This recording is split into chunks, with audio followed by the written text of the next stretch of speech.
अस्सलाम वालेकुम, कैसे हैं आप सब लोग। उम्मीद करती हूँ सब खैरियत से होंगे। मुकम्मल नावल आपकी खिदमत में हाजिर है। अगर आप मेरे चैनल पर नए हैं तो काइंडली चैनल को सब्सक्राइब करके कम लाइक और शेयर ज़रूर कीजिए। तो आइए नावल की तरफ चलते हैं। नावल का नाम नावल के दरमियान में बता दिया जाएगा। अरीशा, रुको, मेरी बात पूरी तो सुनती जाओ। अरीशा ने जैसे ही पीछे मुड़कर देखा। शादी कर लो मुझसे अरीशा, मैं तुम्हारे और हादी के बगैर बहुत अधूरा हूँ, प्लीज़ अल्लाह का वास्ता। असद की आंखें आंसुओं से तर थीं।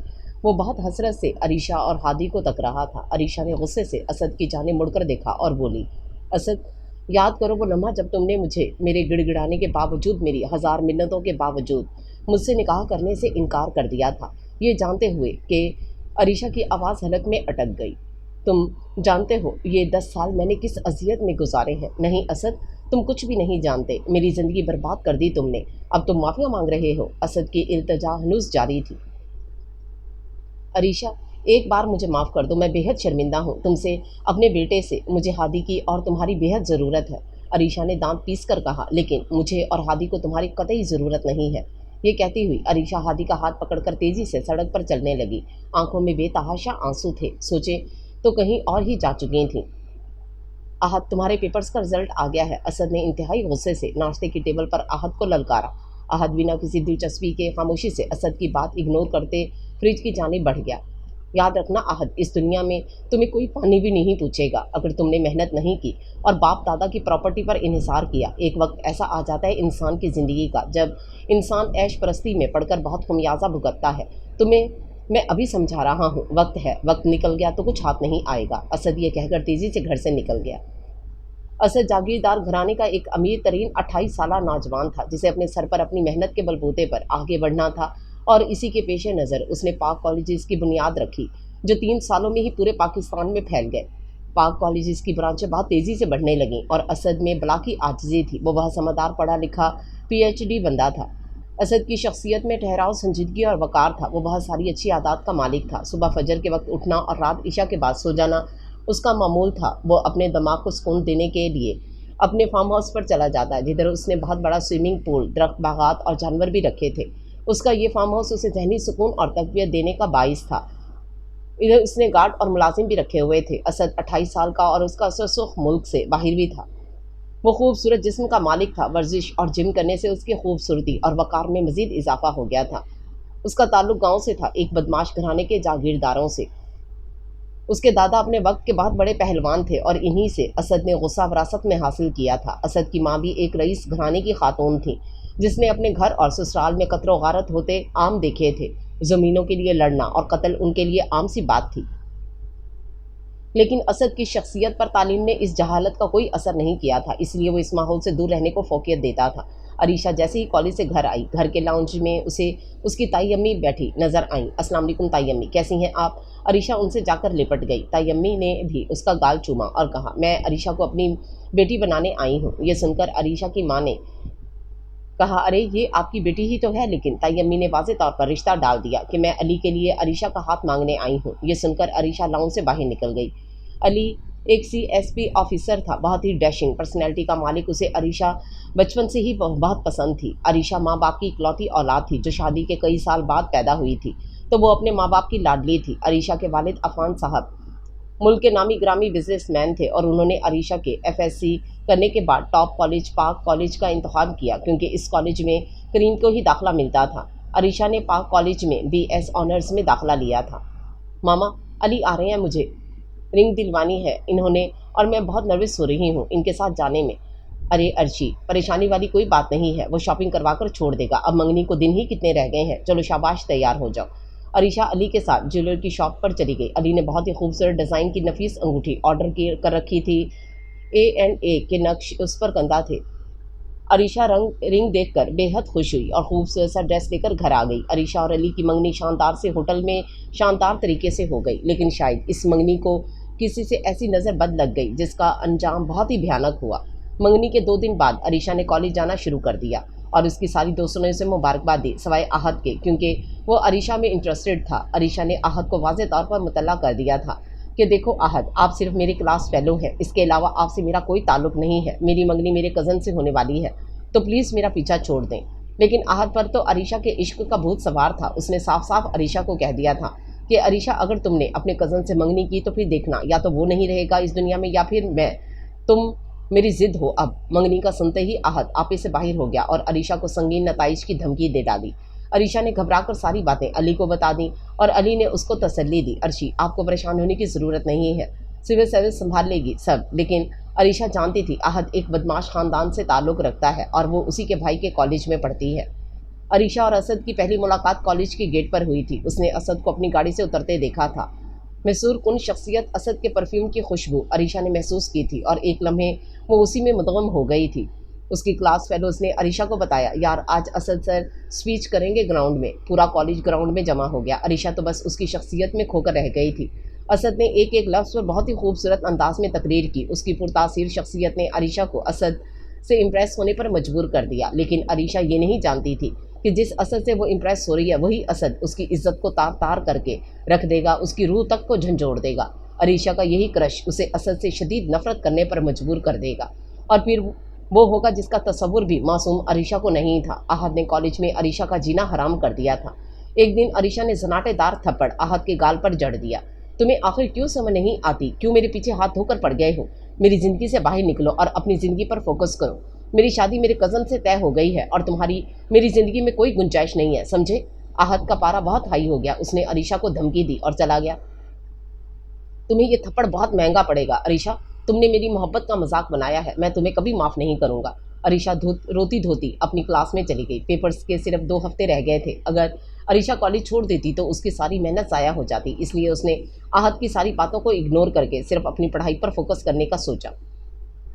अगले रोज़ अरीशा जैसे ही कॉलेज पहुंची, कॉलेज के अंदर से ही उसे अगवा कर लिया गया। आहत ने बड़े तरीके से ये काम सर अंजाम दिया और उसे एक नामालूम मुकाम पर पहुंचा दिया।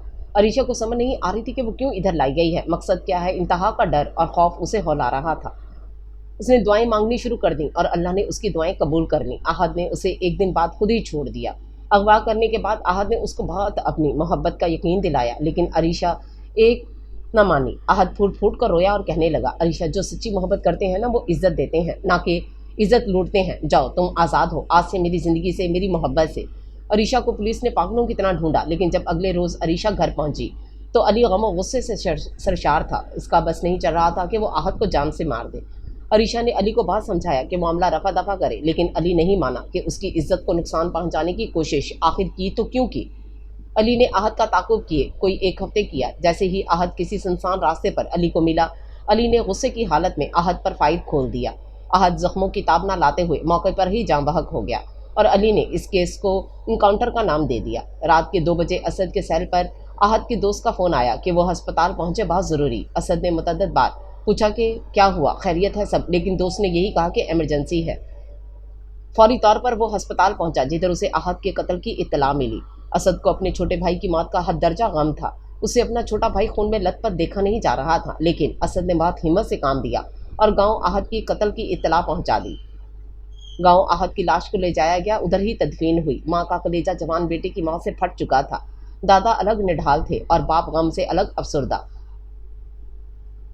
ए होया क्यों पुत्र, शहर ते साड़ी कोई दुश्मनी भी नहीं सी। पापा, मैं पता करवा लूंगा, आप टेंशन ना लें। अगर आहत की कोई गलती ना हुई और उसे बेगुनाह मारा गया तो देखना, आप लाशों के ढेर लगा दूंगा। आप अपने बेटे पर यकीन रखिएगा।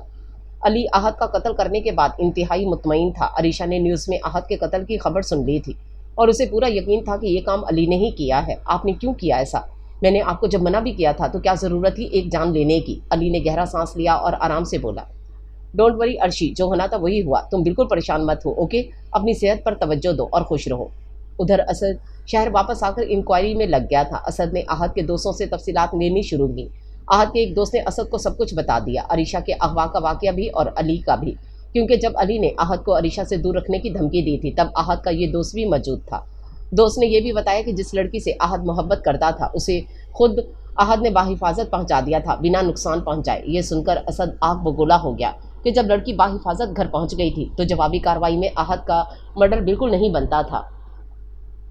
असद का पहला टारगेट अली था और दूसरा अरीशा। असद ने दांत चबा चबा कर कहा, इस अली को तो मैं जान से मार कर दम लूंगा और इस लड़की को ऐसा तड़पाऊंगा कि रो रो कर कहेगी, काश मैं आहत को कबूल कर लेती। असद का पहला टारगेट अली था और उसने अली के कत्ल के सारे मंसूबे भी तैयार कर लिए थे। अली सुबह अपनी गाड़ी में पुलिस स्टेशन जाने के लिए निकला ही था कि उस पर नामालूम अफराद ने फायरिंग करके मौका पर ही हलाक कर दिया था और वीडियो असद तक पहुंचा दी थी। वेरी गुड, आपके अकाउंट में पैसे पहुंच जाएंगे। असद पीएचडी गोल्ड मेडलिस्ट था तो इसके साथ वो बदमाशों की फैमिली से भी ताल्लुक़ रखता था। यही वजह थी कि उसमें हद दर्जा शफाकियत शराइत कर चुकी थी और वे एक लम्हा भी ज़ाया किए बगैर अपने भाई के कत्ल का बदला लेने के लिए तैयार था।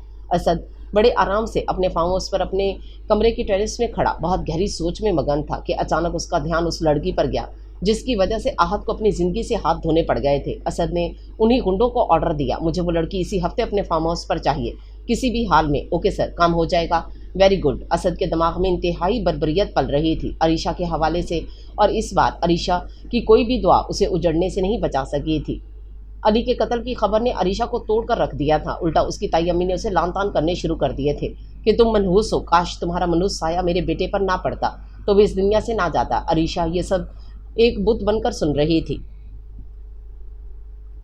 पुल के बाद अरीशा ने अपना आखिरी पेपर देने के गर्ज से कॉलेज का रुख किया जो उसकी ज़िंदगी बर्बाद कर गया। काश अरीशा पेपर छोड़ देती, काश अरीशा घर में कैद रहती, लेकिन उसकी बदकिस्मती उसे बाहर लाई थी। अरीशा के घर में गाड़ी मौजूद नहीं थी तो वो टैक्सी करके कॉलेज पहुंची, अपना पेपर दिया और वापस रोड क्रॉस करके दोबारा टैक्सी करने ही वाली थी कि अचानक के एक स्याह गाड़ी आकर रुकी और अरीशा का हाथ पकड़कर अंदर किया और फराटे भरती हुई गाड़ी दौड़ा दी। अरीशा ने मज़ाहमत करने की बहुत कोशिश की लेकिन दो लंबे तिरंगे गुंडों ने उसके मुंह पर और आंखों पर पट्टी बांधकर पिछली सीट पर डाल दिया।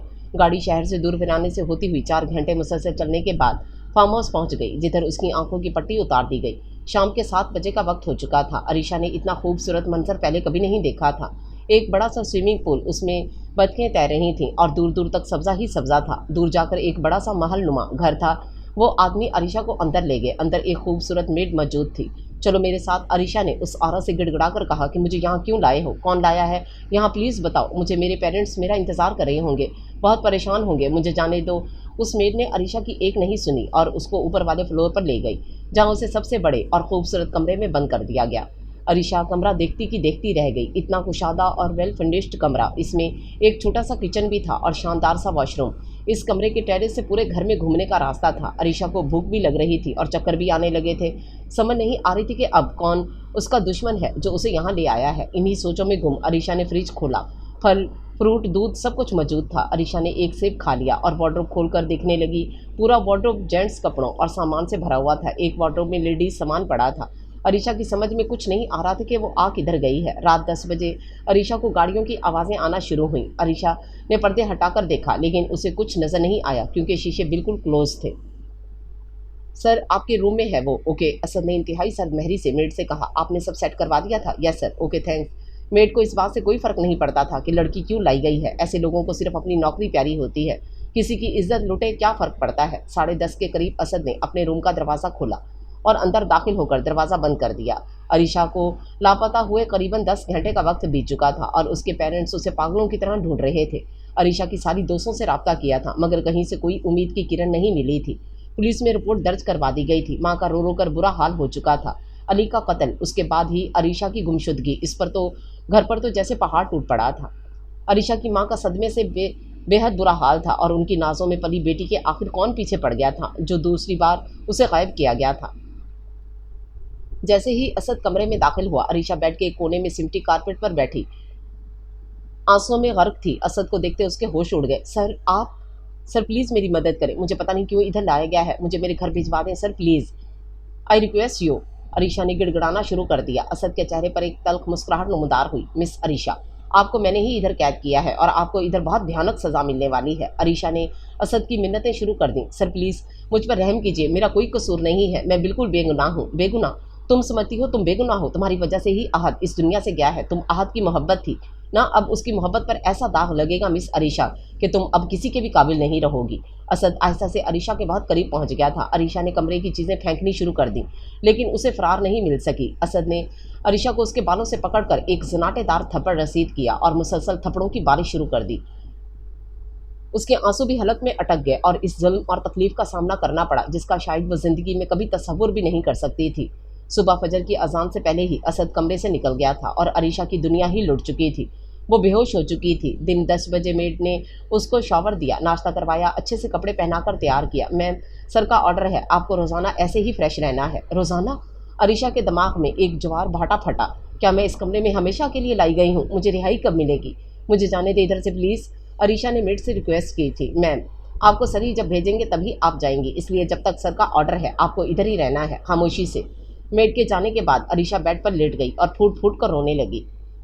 कमरे से निकलकर असद सीधा टेरेस पर चला गया, जिधर से वो फार्म हाउस का नज़ारा करने लगा। सोचने लगा, ये उसने क्या किया है? अपनी पाकीज़ा ज़िंदगी में पहली बार एक नामहरम लड़की का रेप कर दिया, वो भी बदले की आग में। लेकिन असद का गुस्सा अभी भी उसी अरूज पर था, कोई कमी नहीं आई थी। अभी तो अरीशा, तुम्हें पता नहीं कितनी बार इस तकलीफ से गुजरना पड़ेगा जितनी तकलीफ मेरे भाई को उठानी पड़ी मौत की वादी में जाते हुए, इससे कई गुना ज़्यादा। असद उस दिन के बाद अरीशा के कमरे में नहीं आया। उसे अपने काम के सिलसिले में दुबई जाना पड़ गया 15 दिन के लिए, और इन 15 दिनों में अरीशा इसी कमरे में कैद रही। असद मेड से अरीशा का पूछता रहता था। इस वीकेंड पर असद दोबारा अरीशा के रूम में आया। अरीशा को मेड ने पहले ही तैयार कर दिया था, क्योंकि असद का ये ऑर्डर था कि ये लड़की रोज़ नहाई धोई तैयार हो। असद खुद भी एक नफीस इंसान था। साफ़ सुथरा अच्छे लिबास में रहना असद की बचपन से ही आदत थी। उसे देखते ही अरीशा का डर से बुरा हाल हो चुका था। मुझे जाने दो, तुम्हारी हवस, तुम्हारे अंदर की सारी गंदगी, सब कुछ मेरे सामने आ चुका है, इसलिए अब मजीद मुझे रुस्वा मत करो और छोड़ दो मुझे। असद का पारा हाई हो गया। छोड़ दूँ? अभी तुम्हारा बिगड़ा ही क्या है? तुम्हें तो मैंने तड़पा तड़पा कर मारना है, बल्कि नहीं, मारना नहीं है, तुम्हारी सज़ा वरना ख़त्म हो जाएगी। तुम्हें सारी उम्र अब इस कमरे की जीनत बनकर रहना होगा, मेरी रखेल बनकर, समझी? अरीशा की आंखों में आंसू आ गए। शर्म करो असद, कुछ तो ख्याल करो। एक ऐसी लड़की को तुम दागदार कर रहे हो जिसका कोई कसूर नहीं है, उसकी सज़ा तुम्हें भी भुगतनी पड़ेगी। मुझसे निकाह कर लो असद, प्लीज़। मैं जानती हूँ कि अब मैं वैसे भी किसी के काबिल नहीं हूँ, भले सारी ज़िंदगी रखो अपने पास, लेकिन मुझे संसार मत करो। मेरे रब के सामने मुझे पाक रिश्ते में बांध दो, भले फिर जितनी मर्जी सज़ा दे देना। निकाह और तुमसे, तुम जैसी लड़कियों से निकाह नहीं किए जाते, सिर्फ अपना मकसद पूरा किया जाता है। तुम इस कमरे में मेरे जुल्म की इंतहा के लिए लाई गई हो, समझी? असद ने उस रात भी अरीशा को भयानक इंतकाम की भेंट चढ़ाया, और हर हफ्ते ही असद अरीशा के पास जाता था। अब असद को अरीशा की आदत भी होने लगी थी, क्योंकि असद भी पाकीज़गी खो चुका था। वो नाजायज़ रिश्ते की दलदल में बुरी तरह फंस चुका था। नमाजें असद ने बिल्कुल छोड़ दी थीं। चेहरे की रौनक असद की बिल्कुल ख़त्म हो गई थी। असद को लस की आदत पड़ चुकी थी। वो असद जो कोई नमाज कज़ा न करता था, अब कोई नमाज पढ़ना ही भूल गया था। उसकी तबीयत में अजीब किस्म की बेचैनी और बेकरारी बढ़ गई थी। सुकून उसकी ज़िंदगी से कोसों दूर हो चुका था, लेकिन उसके बावजूद असद अपने इस घिनौने गुनाह को छोड़ने के लिए बिल्कुल तैयार नहीं था। अरीशा को असद की कैद में रहते हुए 2 माह का अरसा गुजर चुका था, और अरीशा ने अब असद से मुज़ाहमत भी छोड़ दी थी, क्योंकि वो जानती थी कि मुज़ाहमत उसके जिस्म को मज़ीद तकलीफ़ देती है।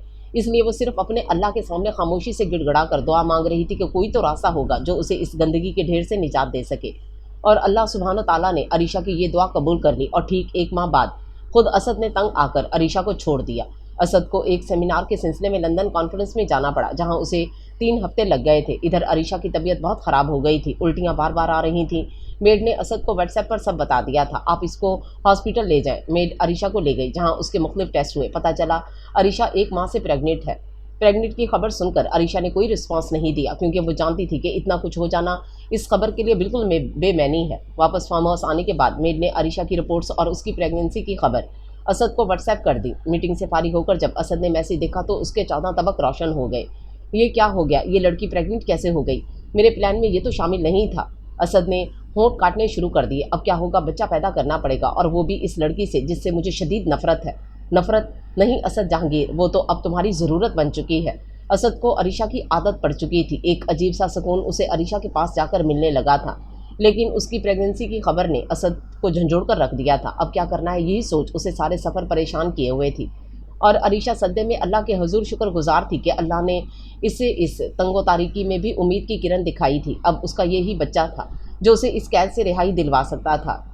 वो पाकिस्तान वापस आकर बेहद बेचैन था। वो लाहौर अपने घर आने के बाद भी सुकून से नहीं सो सका था। उसे बार बार अरीशा का ख्याल आ रहा था कि अब वो क्या करेगा। अबॉर्शन ही उसके दिमाग में आया। हाँ, यही ठीक रहेगा, किस्सा ही ख़त्म करो, मैं जल्दी ये मामला रफा दफा कर दूंगा। असद ने डॉक्टर से अपॉइंटमेंट ली और मेड से कहा गाड़ी तैयार करके फलां डॉक्टर से मिल ले। मेड अरीशा को लेकर डॉक्टर के पास ये कहकर पहुंची कि चेकअप करवाना है। चलो। अरीशा चली गई, जहां डॉक्टर ने उसका अच्छे से मुआयना किया और अबॉर्शन करने से साफ इनकार कर दिया, क्योंकि अरीशा के बेबी की ग्रोथ बहुत तेज़ी से हो रही थी और तीसरा मंथ था। अब अगर उसका इस वक्त अबॉर्शन कर दिया जाता तो अरीशा की जान को ख़तरा था। इसलिए अरीशा वापस फार्म हाउस आ गई। मेड ने डॉक्टर की रिपोर्ट असद को भेज दी। असद ये देखकर बहुत परेशान हुआ। उसके पास इतना टाइम नहीं था कि वो कोई रिस्क लेता, इसलिए उसने अरीशा से इस मसले पर बात करना मुनासिब समझा। उस रोज़ अरीशा अपने बालों में कंघी कर रही थी जब असद ने रूम का दरवाज़ा खोला। अरीशा किसी शहजादी की तरह स्टूल पर बैठी थी। वो सोफे पर बैठ गया और काफ़ी देर तक चुप रहने के बाद अरीशा से कहने लगा, मुझे ये बच्चा नहीं चाहिए। अरीशा ने तल्ख मुस्कुराहट से असद को जवाब दिया, तो तुम्हें चाहिए क्या? असद जहांगीर, एक औरत की बेबसी, उसके सुलगते आंसू, उसकी कमज़ोरी या फिर उसका जिस्म, तुम्हें कुछ भी नहीं चाहिए। असद जहांगीर, तुम एक इंतहाई कमज़र्फ इंसान हो जो अपने ही बच्चे को मारने के लिए प्लान बना रहा है। वो तो मेरा रब बहुत मेहरबान है जिसने मुझे तुम जैसे भेड़िए से हिफाजत फरमा दी, वरना तुम जैसे तो औरत जात को नोच कर खा जाते हैं। ये मेरे मालिक का मुझ पर रहम और करम ही है, मेरी गोद में ये बच्चा डाल दिया। असद ने एक ज़ोरदार थप्पड़ अरीशा के मुंह पर रसीद किया और साफ साफ बताकर चला गया, इस बच्चे को मेरा नाम हरगिज़ नहीं मिलेगा, और जहाँ तक बात है इसको पैदा करने की, तो ये मेरी चीज़ है और असद जहांगीर अपनी चीज़ किसी को नहीं दिया करता, किसी को भी नहीं, समझी तुम? असद के जाने के बाद अरीशा काफ़ी देर तक अपने गाल पर हाथ रखकर बैठी रोती रही और फिर वुज़ू करके जायनमाज बिछाकर दुआ करने लगी। ऐ मेरे परवरदिगार, तू तो सब जानता है, तूने ही मेरी गोद हरी की है, अब तू ही इस बच्चे की हिफाजत फरमा। अरीशा ने रो रो कर गिड़गड़ा कर दुआ की और वहीं जायनमाज पर सो गई। ख्वाब में एक प्यारा सा बच्चा और एक नौजवान हरम में उसके साथ हैं जो कुरान की तिलावत कर रहे हैं। अरीशा के ख्वाब पूरे नहीं हुए थे कि उसकी आंख खुल गई। अरीशा की तबीयत बिल्कुल हल्की फुल्की हो चुकी थी, उसको वाज़ेह इशारा मिल चुका था उसके बच्चे की हिफाजत का, तो इसका मतलब है कि मेरा बच्चा मेरे साथ हरम जाएगा, काबे का दीदार करेगा इंशाअल्लाह। अरीशा ने दुआ की और बेड पर जाकर लेट गई। कुछ दिन बाद असद ने किसी दूसरी लेडी डॉक्टर से रब्ता किया और अरीशा की सारी कंडीशन बता दी। सर, हम कैसे रिस्क ले लें? बेबी की 4 मंथ लग गया है, अब इस हालत में अबॉर्शन बहुत जानलेवा साबित हो सकता है क्योंकि बेबी के सारे अज़ा बन चुके हैं और बहुत तेज़ी से ग्रोथ हो रही है, इसलिए सॉरी सर, अब ये अबॉर्शन कत्ल के मुतरादिफ होगा। असद जहांगीर की अकल घास चरने चली गई थी। उसको अपने भाई की मौत का शदीद गम था, लेकिन अपना बच्चा वो खुद अपने हाथों से मारने के दर पे था। वो एक वीकेंड पर फार्म हाउस गया, उसको अरीशा की बेहद तलब हो रही थी। इधर आओ मेरे पास, अरीशा ने साफ कह दिया। असद जहांगीर, अब तुम मुझे अपने घिनौने मकसद के लिए कतई नहीं इस्तेमाल कर सकते। 4 माह पहले मैं एक कमज़ोर सी लाचार सी लड़की थी, अब एक माँ हूँ और माँ बहुत मजबूत होती है, समझे? असद ने अरीशा को उसके बालों से पकड़कर बेड पर फेंक दिया। अरीशा पेट के बल बेड पर गिर गई और तड़प कर रह गई। याद रखना असद, अगर मेरे बच्चे को कुछ हो गया ना, मैं तुम्हें कभी माफ़ नहीं करूँगी और मेरी बद्दुआ है कि तुम्हें ज़िंदगी भर फिर कभी औलाद जैसी नेमत ना मिले। तुम तरसो सारी ज़िंदगी बच्चे की खुशी के लिए, किसी दूसरी औरत के काबिल ना रहो। तुमने मेरी ज़िंदगी दागदार कर दी। तुम्हारी अपनी ज़िंदगी में कभी कोई सुकून नाम की चीज़ ना हो। अरीशा की बद्दुआएं असद को गाली की तरह महसूस हुई और उसे अरीशा से शदीद नफरत होने लगी। दफ़ा हो जाओ अभी और इसी वक्त मेरे फार्म हाउस से, मेरी ज़िंदगी से। मैं ज़िंदगी भर इस बच्चे को कभी अपना नाम नहीं दूंगा। तुम अगर निकाह करने के लिए गिड़गिड़ाई भी ना, तो मेरी चौखट के दरवाजे तुम्हारे लिए हमेशा बंद होंगे। अरीशा ने रोते हुए असद के इस चैलेंज को तुर्की बा तुर्की जवाब दिया। भूल है ये तुम्हारी असद जहांगीर कि मैं तुम्हारी चौखट पर आऊँगी। मैं मर जाना पसंद करूँगी, लेकिन तुम जैसे दरिंदे और सफाक इंसान के आइंदा दोबारा कभी शक्ल नहीं देखना पसंद करूँगी। और जहाँ तक बात है इस बच्चे को नाम देने की, तो वो तो बच्चे भी पल जाते हैं जिनके बाप इस दुनिया में नहीं होते। जब ये मुझसे बाप का पूछेगा तो मैं कह दूँगी, मर गए तुम्हारे फादर। असद ने गार्ड को कॉल की और कहा, ड्राइवर से कहो गाड़ी निकाले। असद ने उसे एड्रेस बता दिया और अरीशा से कहा, तुम जा सकती हो, आज से तुम मेरी ज़िंदगी से आज़ाद हो। मैं ज़िंदगी भर अब तुम्हारी शक्ल भी नहीं देखना चाहता, इतनी नफरत है मुझे तुमसे, तुम्हारी वजह से मेरा भाई। उसका असद का जुमला अभी मुकम्मल होने से पहले ही अरीशा ने जवाब दिया, भाई तो मर गया, लेकिन तुम्हारा अपना खून, तुम्हारे अपने जिस्म का हिस्सा, तुम्हारा अपना बच्चा जिससे तुम इतनी नफरत कर रहे हो। असद, अगर ज़िंदगी में तुम दोबारा मेरे पास आए तो मैं अपना बच्चा तुम्हें हरगिज़ नहीं दूंगी। ये बात तुम कान खोल कर सुन लो। मैं तुम्हारी कैद से जा रही हूँ, हर रिश्ता हर नाता ख़त्म करके। आइंदा हमारा कोई ताल्लुक नहीं होगा। असद अरीशा को जवाब दिए बगैर कमरे से निकल गया। एक भारी बोझ असद के कंधों पर था, लेकिन अब वो मजीद अरीशा को बर्दाश्त नहीं कर सकता था। बच्चे के साथ, हाँ, अगर अरीशा बिल्कुल अकेली होती तो असद कभी भी उसे ना छोड़ता। ड्राइवर ने अरीशा को उसके घर के बाहर छोड़ दिया और उसने दरवाजे की बेल बजा दी। आज अरीशा 4 माह बाद अपने घर पहुंची थी। जैसे ही अरीशा ने बेल बजाई, चौकीदार ने दरवाज़ा खोल दिया। अरीशा चौकीदार की सवालिया नज़रों को बिल्कुल नज़रअंदाज करते हुए घर के अंदर चली गई, जहां लाउंज में सुध-बुध खोए अरीशा की माँ सोफे पर बैठी सोचों में गुम थी। मामा, अरीशा ने रोकर माँ को पुकारा। माँ अरीशा को देखकर एकदम उठ खड़ी हुई और तेज़ी से अरीशा के पास आई। तुम आ गई अरीशा, तुम ठीक हो ना? वो अरीशा को गले लगाए चूमने लगी। जी मामा, जिंदा बचकर आ गई हूँ, बस इतना बहुत है। किसने तुम्हें अगवा किया था? कहाँ थी तुम? बताओ सब मुझे। अरीशा की माँ शदीद जज्बाती हो गई थी। मामा, मुझे असद जहांगीर ने अगवा करवाया था और अपने फार्म हाउस पर रखा हुआ था। असद जहांगीर, वही तुम्हारे कॉलेज का ऑनर? जी मामा, उसी लड़के आहत का भाई जिसको अली ने मार दिया था। सत्यानाश जाए इन भाइयों का, ये लोग तो जोंक की तरह मेरी फूल जैसी बच्ची के पीछे हाथ धोकर पड़ गए। तुम ये बताओ, उसने तुम्हारे साथ कुछ गलत तो नहीं किया ना? माँ के इस सवाल ने अरीशा का कलेजा फाड़ कर रख दिया। मामा, कुछ गलत? उस आदमी ने मेरी रूह तक को जख्मी करके रख दिया। मेरी इज्जत का जनाजा इतनी बार निकाला कि मैं अंदर से छलनी हो चुकी हूँ, लेकिन फिर मेरे परवरदिगार ने मुझ पर रहम किया, मेरी गोद फूल से भर दी। उसकी रहमत उसके गज़ब पर हावी है। मामा, मैं प्रेग्नेंट हूँ और इसी बच्चे की वजह से असद ने मुझे छोड़ दिया, वरना उसका इरादा तो मुझे सारी ज़िंदगी अपनी हवस पूरी करने के लिए रखना था। माँ का हाल बहुत बुरा हुआ। अरीशा को देखकर उसने फौरी कॉल करके अरीशा के पापा को बुलवा लिया और अरीशा जब तक कुछ खा पी कर अपने रूम में जा चुकी थी। जब उसके पापा आए तो उन्होंने सब कुछ पूछा और असद के खिलाफ कार्रवाई करने का कहने लगे। नहीं पापा, आप कुछ नहीं करेंगे।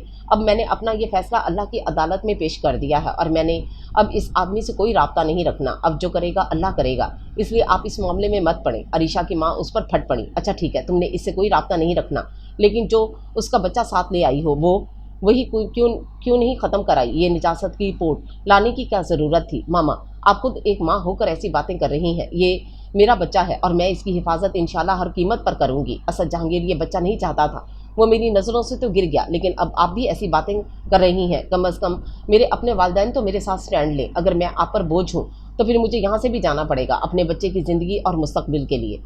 कैसी फजूल बातें कर रही हो अर्शी? अरीशा के पापा ने उसके सर पर हाथ रखा और कहा, तुम वापस आ गई हो, हमारे लिए इतना बहुत है। अपना ख्याल रखो और कुछ मत सोचो, आराम करो। ये कहकर अरीशा के पेरेंट्स कमरे से चले गए। अरीशा आराम से लेट गई, लेकिन उसका दिल कर रहा था कि उसके पेरेंट्स ने उसके बच्चे को कबूल नहीं किया। अपने कमरे में आकर अरीशा की माँ ने उसके बाप को बोलना शुरू कर दिया, आप कहीं पागल तो नहीं हो गए? इसे सपोर्ट कर रहे थे बजाय इसके कि उसको इस मुसीबत से निजात दिलवाएं। हम साल महीने में अर्शी की कहीं अच्छी जगह शादी कर देते। सोचा तो मैंने भी यही था, लेकिन मैं अपनी बेटी के हाथों मजबूर हूँ। अगर वो इस बच्चे को पैदा करना चाहती है तो मैं इसे मजबूर नहीं कर सकता, गुनाहगार हो जाऊँगा वरना। और अरीशा अभी मेंटली तौर पर सेटल नहीं है, इसलिए इस टॉपिक को प्लीज़ डिस्कस मत करना। इसका ख्याल रखा करो और इसे अच्छी अच्छी बातें बताओ जो एक माँ अपनी बेटी को गाइड कर सकती है। मेरी मासूम बच्ची ना जाने कितनी तकलीफ़ें सहकर आई है। अरीशा को असद की ज़िंदगी से गए 2 माह का अरसा गुजर चुका था, यानी अरीशा की प्रेगनेंसी को 6 माह हो गए। असद की याद से, उसकी सोच से अरीशा महव कब हुई थी वो तो एक एक दिन गिन रहा था, कब वो इस बच्चे की झलक देखेगा। काश मैं अरीशा को ना जाने देता, लेकिन क्यों याद आती है वो मुझे? क्यों मेरा जहन बार बार बच्चे की तरफ जाने लगा है? आखिर बाप हूँ मैं, ख्याल तो आएगा ही। इन्हीं सोचों में कभी असद गुम हो जाता तो कभी ख्याल झटक देता। मामा, 1 माह रह गया मेरी डिलीवरी को, प्लीज़ मेरे बेबी रूम अब सेट करवा दें। अरीशा को चलना फिरना बिल्कुल मना हो चुका था क्योंकि सीजन डिलीवरी थी। बेबी माशाल्लाह से बहुत सेहतमंद था, इसी वजह से उसकी डॉक्टर बहुत खुश थी कि अरीशा इस बच्चे के फादर भी कोई बहुत स्ट्रॉन्ग मैन है, जब ही आपका बेबी भी हेल्थी पैदा होगा। असद तो था ही सेहतमंद, जिम रोज़ करता, अच्छी खुराक खाता, भरपूर कामयाब ज़िंदगी थी। लेकिन अगर यही बच्चा अरीशा को असद से शादी के बाद मिलता तो शायद वो फ़ख्र से फूली ना समा रही होती, लेकिन अब वो सिर्फ खामोश थी। रात को खाना खाने के बाद अभी अरीशा अपने रूम में जाने ही वाली थी कि उसे अचानक से लेबर पेन्स शुरू हो गई। मामा, बहुत दर्द हो रहा है, मुझे जल्दी से हॉस्पिटल ले जाएं। अरीशा के पापा ने ड्राइवर को गाड़ी निकालने को कहा और फौरी हॉस्पिटल ले गए। सर वो हॉस्पिटल चली गई है, असद ने होंठ भींच कर कहा। ओके। असद अपने बच्चे की पहली झलक देखने के लिए बेताब था। कैसा होगा वो? मुझ जैसा होगा शायद? नहीं, शायद आहत जैसा होगा। एक फीकी सी मुस्कुराहट असद के चेहरे पर नुमदार हुई। मुबारक को बेटा हुआ है। अरीशा की माँ ने बच्चा गोद में लेकर अरीशा को दिखाया। ये लो अपनी मेहनत का सिला। अरीशा की आंखों से आंसू छलक उठे। बच्चे के सारे नकोश बिल्कुल असद जैसे थे, वैसा ही चेहरा, वैसी ही गोरी रंगत। दिल में सोचने लगी, अल्लाह करे तुम बाप जैसी खसलत के मालिक कभी ना हो। थोड़ी देर में लेडी डॉक्टर बच्चे को ले गई, जहां असद के हायर करदा बंदे ने बच्चे की तस्वीरें ली, डॉक्टर को 5000 दिए और चले गए। असद बच्चे की तस्वीरें देखकर हैरान रह गया, बिल्कुल असद की कार्बन कॉपी थी। अरीशा, तुम्हारी ये भूल है कि तुम इस बच्चे को मुझसे दूर करोगी। ये मेरा खून है, मेरे जिस्म का हिस्सा। इस बच्चे को तो मैं हासिल करके ही रहूँगा, हर कीमत पर, चाहे इसके लिए मुझे तुमसे बगावत क्यों ना करनी पड़े। लेकिन असद एक बात भूल गया था कि अरीशा अपना फैसला अल्लाह की अदालत में छोड़ आई थी और होना वही था जो अल्लाह ने करना था। घर आकर अरीशा बहुत खुश थी। एक छोटा सा खिलौना अरीशा से खेलने को जो मिल गया था। अरीशा ने बेटे का नाम हादी रखा। बड़े प्यार से हादी को फीड करवाती, उसके नर्मो नाजुक उंगलियों के पुरों को छूती, नर्मो नाजुक गालों को चुमती। वो असद के जुल्म और ज्यादती को बिल्कुल भी जहन में नहीं लाना चाहती थी।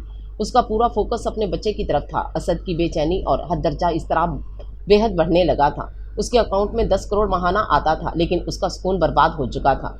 इतने कॉलेजों की ब्रांचें और इतना बैंक बैलेंस होने के बावजूद असद को रात को नींद नहीं आती थी। वो हर रात बच्चे की तस्वीरें देखता था। उसे एक अजीब सी बेसुकूनी थी जो उसका सीना जला रही थी। असद ने लंदन जाने का सोचा कि वो कुछ अर्सा मुल्क से बाहर गुजार आए कि शायद उसे सुकून मिल जाए, लेकिन दिलों का सुकून अल्लाह के जिक्र में है। लेकिन असद अपनी इस आजमाइश को अल्लाह की जानिब मोड़ने के बजाय दुनियावी लज्जतों से हमकनार होने का सोचने लगा था, क्योंकि हदायत और जहनी कल्बी सुकून भी तभी मिलता है जब अल्लाह सुब्हाना ताला से तलब किया जाए। असद इस सोच को समझ नहीं पा रहा था जो उसके सीने में जल रहा था। मामा, मैं पढ़ना चाहती हूँ, मैं चाहती हूँ कि अपना कैरियर बनाऊँ, इस दुनिया का मुकाबला कर सकूँ और अपने बेटे के लिए कुछ कर सकूँ। अरीशा की माँ को गुस्सा आने लगा। अरीशा, तुम इस बच्चे की फिक्र रहने दो, हम इंशाल्लाह तुम्हारी शादी एक अच्छे घराने में कर देंगे। तुम एक खूबसूरत ज़िंदगी बसर करना और माजी को भूल जाना, जो भी हुआ। मामा, मैंने शादी नहीं करनी। अब जितने जख्म मुझे असद जहांगीर से मिल चुके हैं, अब कोई चाहत नहीं रही कि मज़ीद ज़िंदगी की खुशियों को चाहूँ। अब मेरी ज़िंदगी का मकसद सिर्फ़ और सिर्फ हादी है। इसके लिए मुझे जीना है, इस बच्चे को एक अच्छा इंसान बनाना है मैंने, ताकि उसके बाप को नज़र आए उसका बेटा उस जैसा नहीं निकला। अरीशा ने अपने पापा की इजाज़त से एक बिजनेस यूनिवर्सिटी में एडमिशन ले लिया, जहाँ से उसने BBA फाइनेंस करने का फ़ैसला किया। हादी को घर में मेड संभालती और अरीशा यूनिवर्सिटी से आकर हादी से खेलती। असद को लंदन आए कोई 2 माह हो गए थे और वो इधर इंतहा की बोरियत महसूस कर रहा था। उसे रत्ती बराबर भी सुकून नहीं मिल रहा था। रात की नींद कोसों दूर जा चुकी थी। जहन में सिर्फ एक ख्याल अपने बच्चे का बस। असद की समझ में कुछ नहीं आ रहा था कि अब वो क्या करे। उसने इन सारी सोचों से निकलने के लिए शादी करने का फैसला किया। असद को लंदन में सेमिनार के दौरान सबा बहुत मुनासिब लगी। सबा PhD गोल्ड मेडलिस्ट थी और वो यूनिवर्सिटी में प्रोफेसर थी। लैक और 2 माह की बातचीत के बाद असद ने सबा को प्रपोज कर दिया। असद जल्द अज जल्द शादी करना चाहता था ताकि वो इस गम से निजात पा सके। सबा ने असद को अपनी वालदा से मिलवाने का वादा कर लिया और इस वीकेंड पर असद सबा की वालदा से मिलने उनके घर चला गया। तो मिस्टर असद, आप सबा से शादी के लिए एग्री हैं? असद ने सर झुकाकर कहा, यस मैन, ओके ऑलराइट। क्या आप सबा के मतलब सब कुछ जानते हैं? सबा की वालदा ने असद से ठहर कर पूछा। जी, जितना जानना ज़रूरी था उतना ही जाना है। ओके, तो फिर मैं आपको ये जानने की कतई ज़रूरत नहीं होगी कि सबा एक नाजायज़ बच्ची है। उसकी पैदाइश एक नफ्स की हवस की वजह से हुई और उसके फादर ने मुझे कबूल किए बिना ही छोड़ दिया। ये जुल्म हुआ मेरी और मेरी बेटी की ज़ात पर। ये जुमले असद के दिमाग को मफलूज कर गए थे। मैंने रो रो कर सबा के फादर से इल्तजा की थी कि वो शादी करने, बच्ची को अपना नाम दे, मगर नहीं, वो बांग्लादेश चला गया मुझे छोड़कर और मैंने दुखी दिल से बद्दुआ दी कि यह बंदा जब मेरा ना हो सका तो किसी का ना हो सके।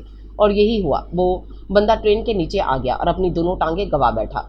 असद को यह सुनकर लग रहा था जैसे वो मर रहा है। उसके दिल की हार्ट बीट सुस्त हो रही थी। बेटा, तुम सोच समझ कर जवाब दे देना, कोई ज़बरदस्ती नहीं है।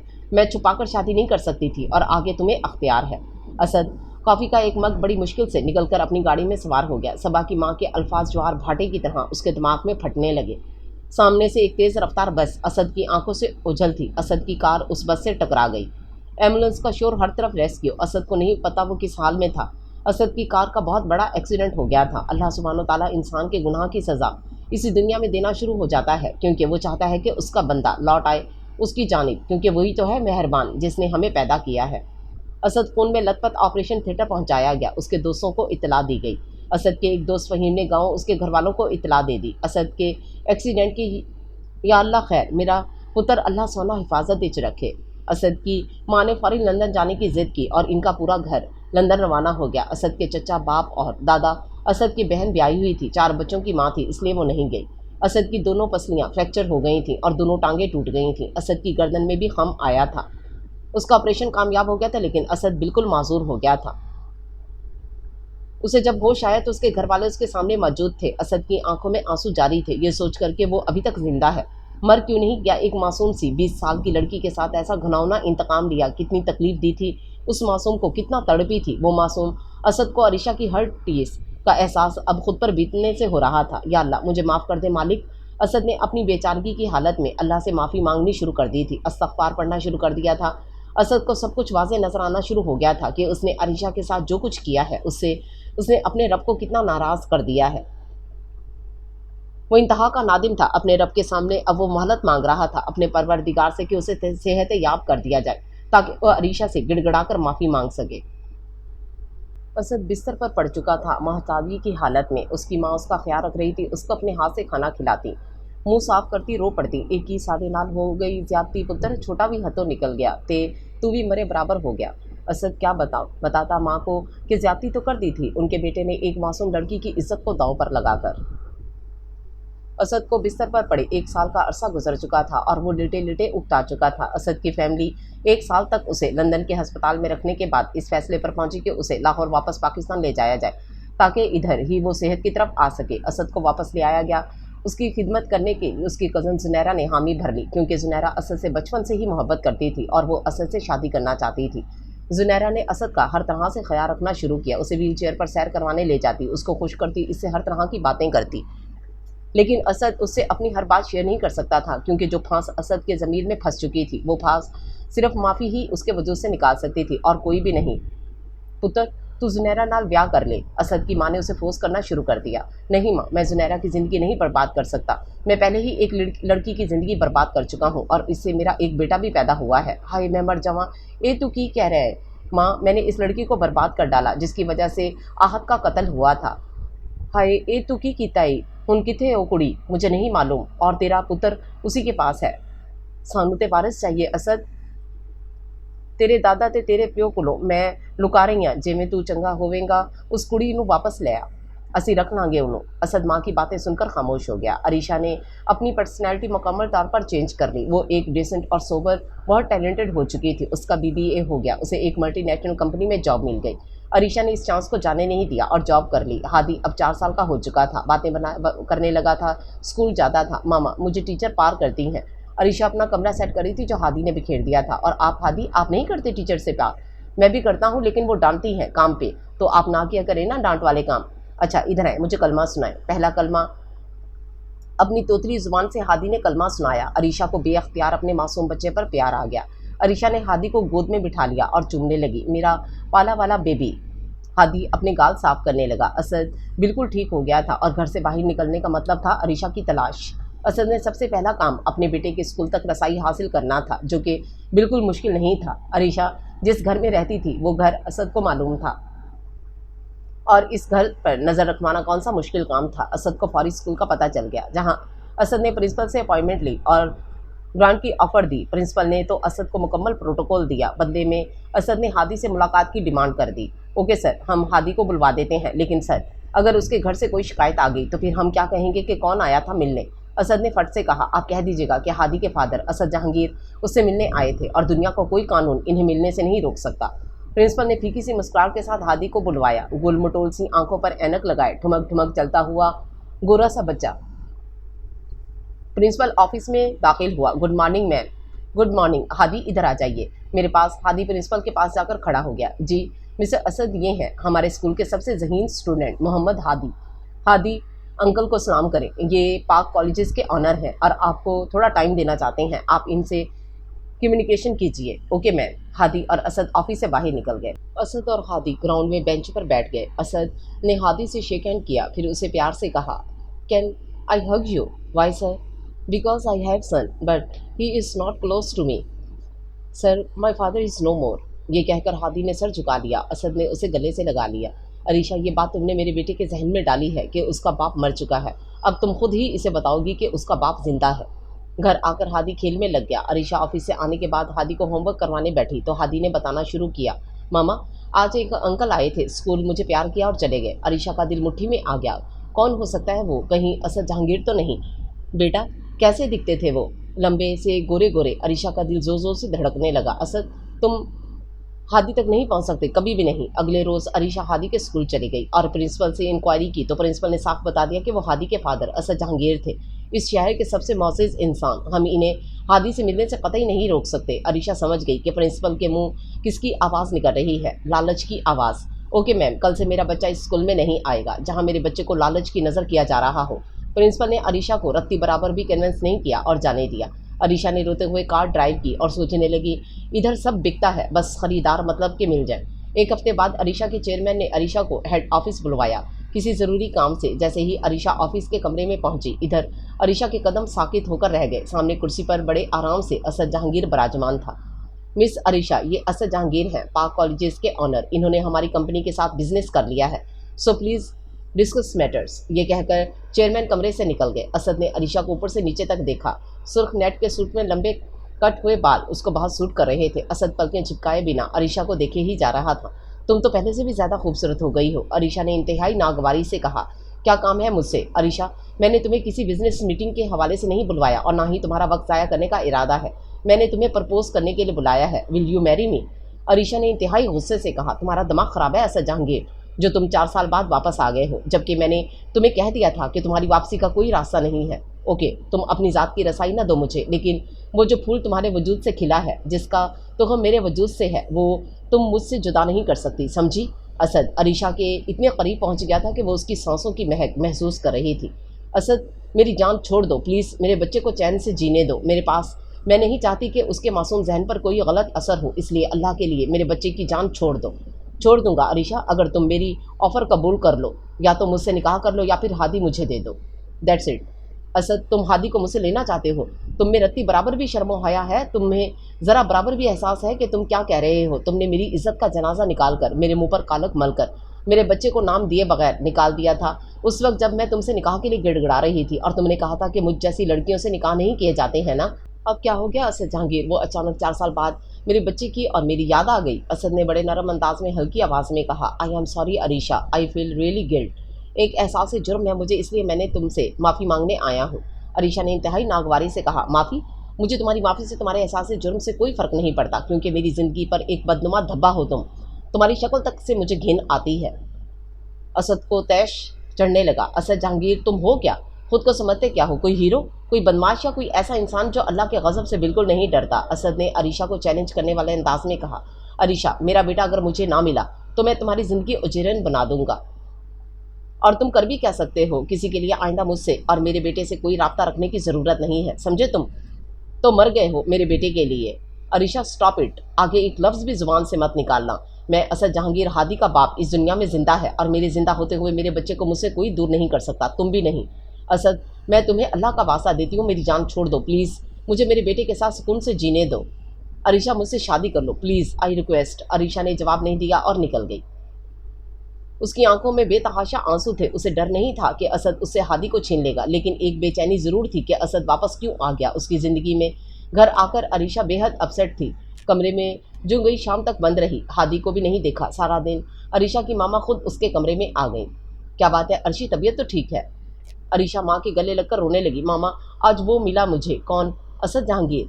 क्या? क्या कह रहा था? उसने तुम्हें कोई नुकसान तो नहीं पहुंचाया ना? मामा, वो हादी को मांग रहा मुझसे, और मुझे निकाह का कह रहा था। मैंने उसे खूब सुनाई, और आगे अर्शी, असद जहांगीर एक असर सोख वाला बड़ा आदमी है, हम उसका वैसे मुकाबला नहीं कर सकते। अगर असद तुमसे निकाह की बात कर रहा है तो तुम गौर कर सकती हो, मैं तुम्हारे पापा से इस मुतल्लिक बात करूँगी। मामा, क्या हो गया है आपको? आप चाहती हैं कि मैं अपना आप प्लेट में रखकर उस दरिंदे को पेश कर दूं, ताकि वो मुझे नोच नोच कर खा जाए? अरीशा, मेरी बात तो सुनो, असद तुम्हारे बच्चे का बाप है, और इस पूरी दुनिया में असद जहांगीर के अलावा कोई नहीं है जो हादी को उसके बाप का प्यार दे सके। लीव इट मामा, मैं इस टॉपिक पर बात नहीं करना चाहती, इसलिए प्लीज़। अरीशा बहुत बुरी तरह मुतासिर हुई थी। असद के खौफ से इसे इंतहा का डर था कि कहीं हादी को न छीन लिया जाए। या अल्लाह, मेरी मदद फरमा, मेरे बच्चे की हिफाजत अब सिर्फ तेरे ज़िम्मे है मेरे मालिक। असद अपने घर आकर बहुत बेचैन था। उसकी नज़रों में बस हादी घूम रहा था। उसे समझ नहीं आ रही थी कि हादी से उसे इतनी मोहब्बत कैसे होने लगी थी। क्यों ना हो मोहब्बत, आखिर मेरी जान है, लेकिन मैं कैसे अरीशा को राज़ी करूं? मैं तो अरीशा को भी अपनी ज़िंदगी में शामिल करने के लिए तैयार हूं, लेकिन वो मुझे माफ़ नहीं करेगी कभी भी। मैंने कौन सा अच्छा सलूक किया था? उसके साथ जुल्म की इंतहा कर दी थी, इंतहा की असियत और तकलीफ पहुंचाई थी उसे। वो कैसे मुझ जालिम को माफ़ करेगी? इन्हीं सोचों में असद की आंख लग गई, और वो ख्वाब में हरम में पहुंच गया, जहां उसे एक बच्चे की तिलावत करने की आवाज़ आने लगी। उसने मुड़कर देखा तो 10 साल का बच्चा सफ़ेद कपड़ों में हरम के फर्श पर तिलावत कर रहा था। असद को अपना यह ख्वाब बहुत सुकून से दे रहा था, लेकिन जागने के बाद उसकी बेचैनी में मज़ीद इजाफा होने लगा। एक दिन अरीशा ऑफिस से हॉस्पिटल पहुंची, जहां उसके पापा को हार्ट अटैक हुआ था। उसकी मामा कॉरिडोर में खड़ी रो रही थी। चंद घंटे के ऑपरेशन के बाद उसके पापा सर्वाइव नहीं कर सके और उनकी डेथ हो गई। अरीशा पर तो जैसे पहाड़ टूट पड़ा। बाप के साय से महरूमी ने उसे तोड़कर रख दिया कि अब तो असद जहांगीर जो चाहेगा करेगा। असद जहांगीर को उसके बाप की मौत का पता चला तो वो उसके घर चला गया। लॉन में हादी खेल रहा था। असद को देखते ही दौड़ता हुआ आ गया। असद ने हादी को गोद में उठा लिया और चूमने लगा। हादी असद में एक अजीब सी कशिश महसूस करने लगा था। अंदर से अरीशा बाहर आ गई। अरीशा, मुझे तुम्हारे पापा की डेथ का बहुत दुख हुआ। कल ही ताज़ियत, अब जा सकते हो। चला जाऊंगा, तुम्हारी वालदा से मिलना है मुझे। मामा इद्दत में है और वो तुमसे बिल्कुल नहीं मिलना चाहेंगी। असद अपना सा मुंह लेकर चला गया। अरीशा ने हादी को स्कूल में दाखिल करवाया जो उसके ऑफिस से नज़दीक था ताकि वो अपने बच्चे का ध्यान रख सके, लेकिन असद ने इन्हें ट्रैप करने का कोई मौका हाथ से जाने ना दिया। असद की ज़िंदगी का मकसद अपना बेटा हासिल करना और अरीशा की माफ़ी बन गया था, लेकिन असद ने अरीशा से गिड़गड़ाकर माफ़ी मांगी ही कब थी? उसके सर पर तो बस हादी सवार था। मैं तुमसे मिलना चाहता हूँ आज अभी। अरीशा की सांस रुक सी गई थी। अरीशा का दिल चाह रहा था कि वो कहीं छुप जाए, कहीं भाग जाए, कहीं ऐसी जगह अपना बच्चा ले जाए जहाँ कहीं भी असद जहांगीर की परछाई तक ना हो। अरीशा ने हिम्मत करके असद का सामना करने की ठान ली। तुम मेरे कॉलेज आ जाओ। अरीशा असद के कॉलेज पहुंच गई। उसके कैबिन में पहुंचकर अरीशा को ऐसा लग रहा था जैसे वो वहीं फार्म हाउस के कमरे में कैद हो रही है। अरीशा को घुटन होने लगी। जल्दी कहो असद, मुझे देर हो रही है। असद ने अरीशा के लिए कुछ खाने पीने को सामान मंगवा लिया। अरीशा प्लीज़ मेरी बात ध्यान से सुनो। मैं जानता हूँ कि मैंने तुम्हारे साथ जो किया बहुत गलत किया। उसके लिए मैं इंतहा का शर्मिंदा हूँ। मेरे अंदर एक असियत, एक लावा पल रहा है जो मुझे किसी पल भी चैन नहीं लेने दे रहा। इसलिए प्लीज़ अल्लाह के वास्ते मुझे माफ़ कर दो। अरीशा ने बड़ी सफाकी से जवाब दिया। माफ़ी तो गलती की मांगी जाती है असद, गुनाह की नहीं। और तुम सिर्फ मेरे ही मुजरिम नहीं हो, तुम तो अल्लाह के मुजरिम भी हो। तुमने मेरा बच्चा ख़त्म करने के लिए हर तरह के मंसूबे बनाए थे, लेकिन वो तो किस्मत अच्छी थी जो बच्चा बच गया। हादी को अपने पेट में 9 माह पाल कर, इतनी तकलीफ़ उठाकर मैंने पैदा किया। इतनी अजियत से मैं गुजरी। मैं ये अजियत भूल कर अपना बच्चा पाल रही थी कि अचानक से फिर तुम दोबारा आ गए मेरी ज़िंदगी को जहन्नुम बनाने। असद कुर्सी से उठा और अरीशा के कदमों में बैठ गया। मैं बेहद शर्मिंदा हूँ अरीशा, प्लीज़ मुझे माफ़ कर दो। मैं जानता हूँ कि मैं अपने बच्चे का मुजरिम हूँ और मैंने 3 साल बिस्तर पर पड़े काटे हैं। मेरा लंदन मैंने बहुत भयानक एक्सीडेंट हो गया था और मैंने बहुत तकलीफ काटी है। मैं दिल से तुमसे माफ़ी मांग रहा हूँ। तुम जो कहोगी मैं करूँगा, बस प्लीज़ मुझे माफ़ कर दो। असद ने हाथ जोड़कर माफ़ी मांगनी शुरू कर दी। अरीशा को असद का ये रवैया इंतहाई उलझन में मुब्तला कर रहा था। उसकी समझ में नहीं आ रहा था कि वो क्या करे। अरीशा ने कुर्सी से उठकर जाने की कोशिश की तो असद ने उसे पीछे से सिर्फ इतना कहा, मुझे इस अजियत से आज़ाद कर दो अरीशा। अरीशा ने पीछे मुड़कर सिर्फ कहा, जाओ, मैंने तुम्हें माफ़ किया, मगर दोबारा मेरी और मेरे बेटे की ज़िंदगी में कभी मत आना। अब तुम्हारा मुझसे कोई ताल्लुक नहीं है। मैंने उसी दिन सब ताल्लुक ख़त्म कर दिए थे जब फार्म हाउस से निकाली गई थी, इसलिए प्लीज़ आइंदा मेरे पीछे मत आना। अरीशा ने हाथ जोड़कर असद से इल्तजा की। ओके अरीशा, मैं वादा करता हूँ अब तुम्हारा सामना कभी नहीं करूँगा। अरीशा वहाँ से खामोशी से निकल गई। अरीशा के जाने के बाद असद बहुत देर तक आंसू बहाता रहा। उसका दिल, उसका ज़मीर एक भारी बोझ तले दब चुके थे और उसको कल्बी और ज़हनी सुकून नहीं मिल रहा था। अरीशा और असद का सामना उसके बाद फिर कभी नहीं हुआ। अरीशा लाहौर में 2 साल जॉब करने के बाद जर्मनी शिफ्ट हो गई अपनी वालदा के साथ, क्योंकि उसकी मामा ने अपना सब कुछ बेचकर मुल्क से बाहर जाने का फैसला कर लिया था। हादी 6 साल का हो चुका था। अरीशा, तुम अब शादी कर लो। 26 साल की हो, खूबसूरत हो माशाल्लाह। मैं सोच रही थी कि क्यों ना नाहिद के बेटे से बात चलाऊं। अरीशा को इस बात से इंतहाई चिढ़ होने लगी। मामा, हादी का पता है ना आपको, और आप क्या चाहती हैं कि कोई और मर्द हादी के सौतेले बाप का रोल प्ले करे और मैं सो कॉल्ड माँ बनकर तमाशाई बन जाऊँ। इसलिए प्लीज़ सॉरी। लेकिन अरीशा की माँ ने हार कब मानी। अरीशा, मैं इस संडे इन लोगों को इनवाइट कर रही हूँ, तुमने कोई हरकत नहीं करनी। मेरी आंखें पता नहीं कब बंद हो जाए। तुम और हादी किसके सहारे जियोगे इस भरी दुनिया में? अल्लाह के सहारे मामा। अल्लाह बहुत बड़ा कारसाज है। एक दर जब ही बंद करता है जब हज़ार दर खोलने वाला होता है। तुम्हारी बात दुरुस्त है, लेकिन बंदा कोशिश भी करता है और इस बार तुम्हें इनकार नहीं करोगी, ओके? अरीशा से मिलने उसकी मामा की फ्रेंड नाहिद और उनका बेटा डिनर पर आ गए। अरीशा और फाहद बाहर लॉन में बातें करने निकल गए। मिस अरीशा, आप तो मुझे पसंद आई हैं। अब आपने फैसला करना है कि मैं आपके मयार पर कहाँ उतरता हूँ। नहीं फाहद, ऐसा कुछ भी नहीं है, बस मैं अपने बेटे को नहीं छोड़ सकती। बेटा? क्या मतलब? अरीशा, आपका बेटा भी है? मतलब आप पहले से शादीशुदा हैं? नहीं फाहद, मैं शादीशुदा नहीं हूँ। बस एक इंतकाम की भेंट ने मेरी गोद भर दी। मेरा रेप हुआ था, एक बार नहीं कितनी बार, और मेरा बेटा उसी का तोहफा है। फहद के चेहरे पर एक रंग आ रहा था, एक जा रहा था कि वो क्या बोले। घर आकर माँ से कहने लगा, मामा आप मुझे किस घराने से मिलवाने ले गई थी? तौबा, वो लड़की क्या कुछ नहीं बता गई मुझे अपने पोस्ट के बारे में। मुझे नहीं करनी उस लड़की से शादी। फहद ने सारी बातें अपनी माँ को बता दी। अरीशा की वालदा तक इनकार का पैगाम पहुँच गया और फिर अरीशा की मामा ने अरीशा को बहुत डांटा, सारी उम्र तनहा गुजार देना और फिर मेरी कब्र पर पीटना कि मैंने तुम्हारी फिक्र नहीं की। अरीशा, हादी को मैं संभाल लेती, कुछ अरसे बाद वो बड़ा हो जाता। अगर असद के पास जाना चाहता तो जा सकता था। आखिर इतनी प्रॉपर्टी, इतना बैंक बैलेंस, ये हादी का ही तो हक है। असद की सारी जायदाद का यही बच्चा तो वारिस है। ओह स्टॉप इट मामा, मैंने ना तो शादी करनी है और ना ही हादी को कहीं जाने देना है। ये मेरी ज़िंदगी है और इसको जीने का हक भी मुझे ही है। असद फार्म हाउस इस कमरे में आज पूरे 7 साल बाद आया था। कमरा बिल्कुल वैसा ही था। उस दिन के बाद आज असद ने खोला था। अरीशा की महक उसने महसूस करने की कोशिश की। बेड पर बैठ गया और बिस्तर पर हाथ फेरने लगा। फिर सोफे पर आकर काफ़ी देर बैठकर जायजा लेता रहा। 4 माह वो लड़की उस कमरे में रही थी। एक कोने में जायनमाज बिछी थी, ड्रेसिंग टेबल पर एक बाली पड़ी थी। असद उठकर उस बाली के पास गया और उठाकर देखने लगा। वार्डरोब का एक पट अध खुला था। असद ने पूरा खोल दिया। नीचे कारपेट पर उसे कोई चीज़ चमकती हुई महसूस हुई। झुककर उठाई तो एक अंगूठी थी जिस पर A&A लिखा था। असद ने वो अंगूठी जेब में डाल ली और काफ़ी देर इन्हीं यादों में गर्क रहकर छत पर चला गया और फार्म हाउस का नज़ारा करने लगा। अरीशा, मुझे तुमसे भी शदीद मोहब्बत हो गई है। 7 साल पहले मैंने जो भी तुम्हारे साथ किया इंतहा का कभी ही फेल था। काश तुम मेरी ज़िंदगी में वापस आ जाती, मुझे सुकून मिल जाता। लेकिन असद को कुरान पाक की सूरत याद आ गई कि दिलों का सुकून अल्लाह के ज़िक्र में है। उसने इस्लामिक सेंटर ज्वाइन कर लिया ताकि उसे कुछ सुकून मिल सके। मिस्टर असद, रमज़ान का महीना आ रहा है और आप इस माह नियत कीजिए कि आप उम्रा अदा करेंगे। असद ने नज़र उठाकर अमीर साहब को देखा, फिर अपने गुनाहों पर गौर करके अपने गिरेबान में झांकने लगा। ठीक है सर, आपके अमले को भी मेरी तरफ से उम्रे का तोहफ़ा। ये असद की ज़िंदगी का पहला उम्रा था जो उसने गुनाहों पर नादिम होकर इंतहाई आजिज़ी से किया था। असद 10वीं रमज़ान ग्रुप के साथ मक्का पहुंच गया, जहां 5 स्टार होटल में क़याम था।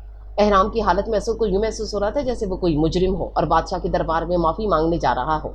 मुसलसल लब्बैक पढ़ते हुए वो सीधा हरम की जाने बढ़ रहा था।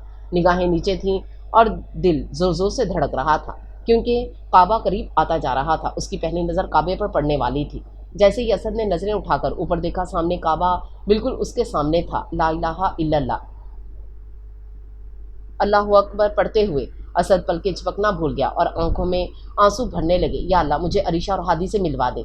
ये दुआ असद ने कसरत से मांगनी शुरू की और फिर रोते हुए सज्जे में चला गया और अपने गुनाहों की माफ़ी तलब करने लगा। एहराम की हालत दोपहर का वक्त, सूरज की तपिश तेज़ थी। असद ने तवाफ़ की नीयत करके हिजरे असवद का इस्लाम किया। बिस्मिल्लाह, अल्लाहु अकबर वल हम्द पढ़कर काबे के चक्कर लगाने शुरू किए। रमल करते हुए अपने 7 चक्कर के दरमियान बस एक ही दुआ उसके लबों पर थी कि या अल्लाह, मुझे अरीशा से मिलवा दे। सौ के दौरान भी यही दुआ थी। अब आब ज़मज़म कसरत से पीते हुए भी असद ने सिर्फ यही दुआ की कि उसे अरीशा से मिलवा दिया जाए। असद ने अलग पूरा सर करवा दिया।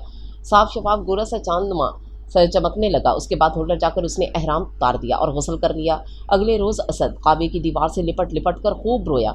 इतना रोया जितना वो रो सकता था। अरीशा का नाम काबे की दीवार पर लिखा और अल्लाह से उसे मांगने की दुआ की। इस वक्त मौका अच्छा था जो असद को हिजर असवद का बोसा नसीब हो गया। असद ने हिजर असवद के सामने भी यही दुआ की कि उसे अरीशा से मिलवा दिया जाए।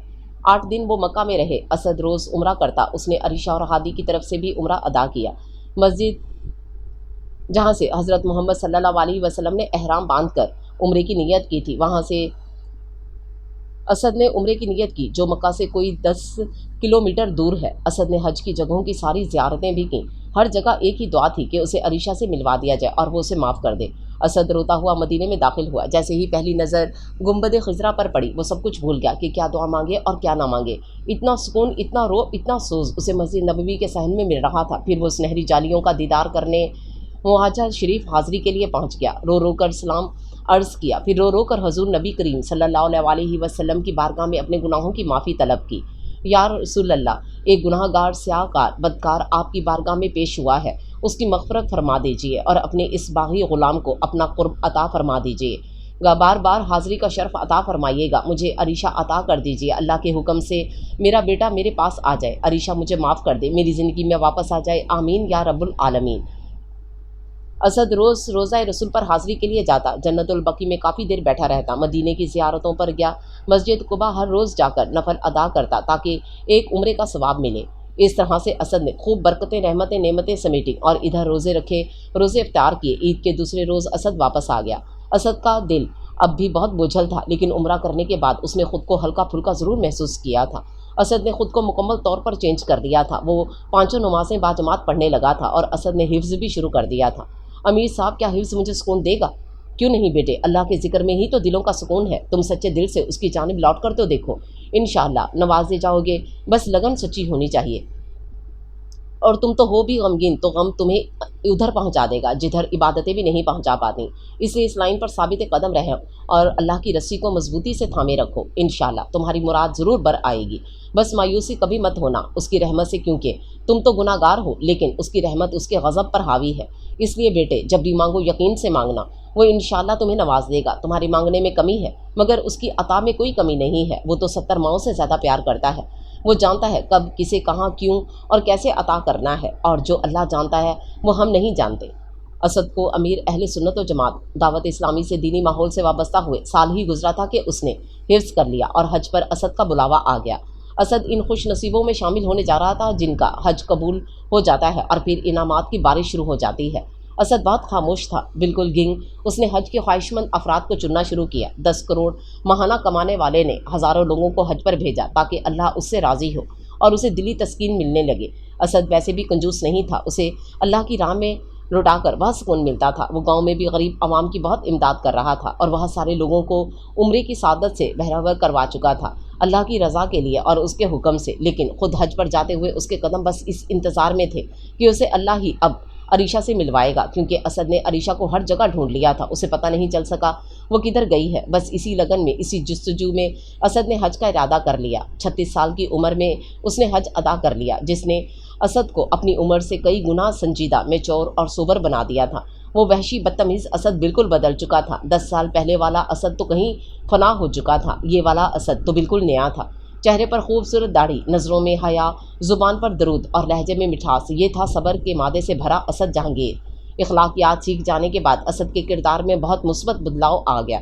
वो हजूर नबी करीम सल्लल्लाहु अलैहि वसल्लम से सच्ची मोहब्बत करने लगा था। ज़ुबान पर बस दुरूद व सलाम का विर्द रहता था और अरीशा के लिए बस एक ही दुआ होती कि वो उसे मिल जाए बस और माफ़ कर दे, उसकी ज़िंदगी में शामिल हो जाए ताकि ज़िंदगी की असल हलावत को महसूस किया जाए अपने बच्चे के साथ।